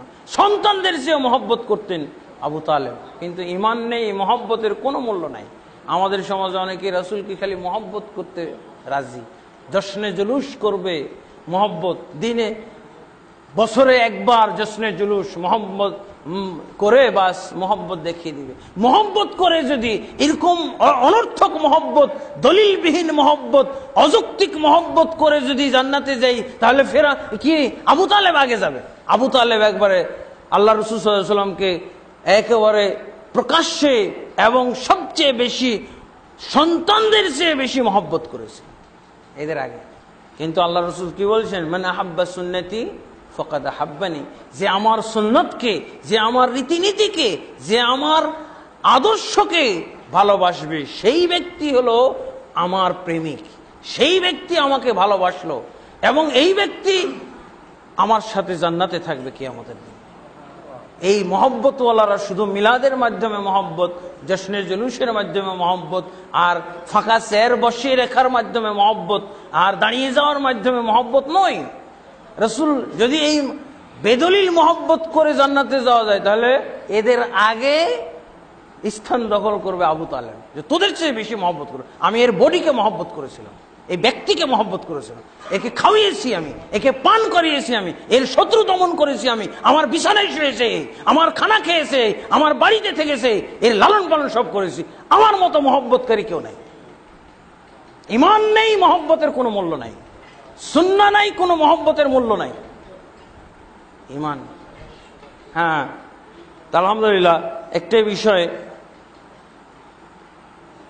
এরপরে হলো, যদি অন্তরের বিশ্বাস কমে যায়, মুখের স্বীকৃতিটা আছে, অন্তরের বিশ্বাস, অন্তরের বিশ্বাস কমে গেছে, মুখের স্বীকৃতি আছে, তাহলে কি হবে? তাহলে মুনাফিক হয়ে যাবে। এই ঈমানটা কাদের কাছে পাওয়া গেছিল? মুনাফিকদের কাছে। ওয়ামিনান নাসি মান ইয়াকুলু আমান্না বিল্লাহি ওয়া বিল ইয়াউমিল আখির ওয়া মা হুম বিমুমিনিন। আল্লাহ বলছেন কি, লোকেরা অনেকেই বলে যে আমরা আল্লাহর প্রতি ঈমান এনেছি, পরকালের প্রতি ঈমান এনেছি। আল্লাহ বলছেন এরা মুমিন নয়। কেন মুমিন নয়? আপনি সূরা মুনাফিক দেখেন, ইযা জাআকাল মুনাফিকুন ক্বালু নাশহাদু ইন্নাকা লারাসূলুল্লাহ। এই তিন শ্রেণীর লোকের বিপরীত মুনাফিকরা স্বীকৃতির অভাব নাই, ঘোষণার অভাব নাই। ঘোষণা একবারে সবচেয়ে মজবুত শব্দে ঘোষণা, নাশহাদু ইন্নাকা লারাসূলুল্লাহ, আমরা সাক্ষ্য দিচ্ছি নিশ্চয়ই নিশ্চয়ই নিশ্চয়ই আপনি আল্লাহর রাসূল। কয়বার নিশ্চয়? তিনবার নিশ্চয়। নাশহাদু ইন্নাকা লারাসূলুল্লাহ, নিশ্চয়ই নিশ্চয়ই আপনি আল্লাহর রাসূল।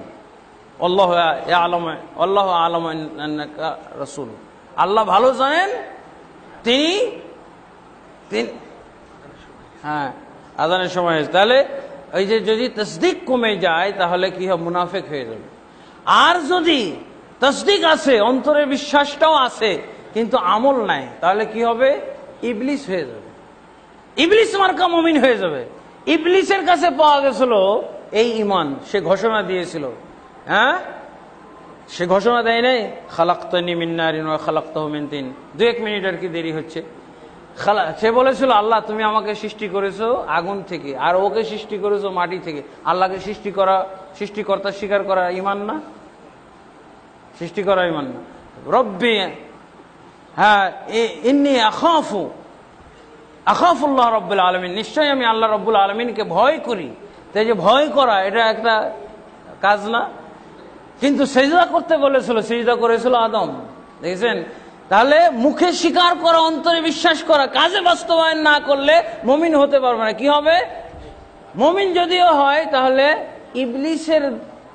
ইবলিস মার্কা মুমিন। আলহামদুলিল্লাহ। তাহলে এবার স্পষ্ট হয়ে গেল, যারা মুখে স্বীকার করে, অন্তরে বিশ্বাস করে, কাজে বাস্তবায়ন করে, প্রকৃত মুমিন হলো এরা। আলহামদুলিল্লাহ। সংক্ষেপে হলো আমরা ইমানের সংজ্ঞাটা, ইমান কি, ইমান কাকে বলে, এই আলোচনাটা আমরা এক পর্যায়ে নিয়ে এসেছি। আল্লাহ আমাদেরকে শক্তি দাও, সামর্থ্য দাও, আমাদেরকে তৌফিক দান করো। আমরা যা শুনলাম কোরআন এবং সুন্নাহর দলিল থেকে, এগুলো আমাদের মুখস্থ রাখার, সংরক্ষণ রাখার এবং এগুলো আমল করার আমাদেরকে তৌফিক দান করুন, এবং এগুলোর দাওয়াত আমাদেরকে দেওয়ার তৌফিক দান করুন। আল্লাহুম্মা আমিন। আস্তাগফিরুল্লাহ লি ওয়া লাকুম ওয়া লিসাইরিল মুসলিমিন ফাস্তাগফিরু ইন্নাহু হুয়াল গফুরুর রহিম। সুবহানাকাল্লাহুম্মা ওয়া বিহামদিকা আশহাদু আল্লা ইলাহা ইল্লা আনতা আস্তাগফিরুকা ওয়া আতুবু ইলাইক। আসসালামু আলাইকুম ওয়া রাহমাতুল্লাহি ওয়া বারাকাতুহু।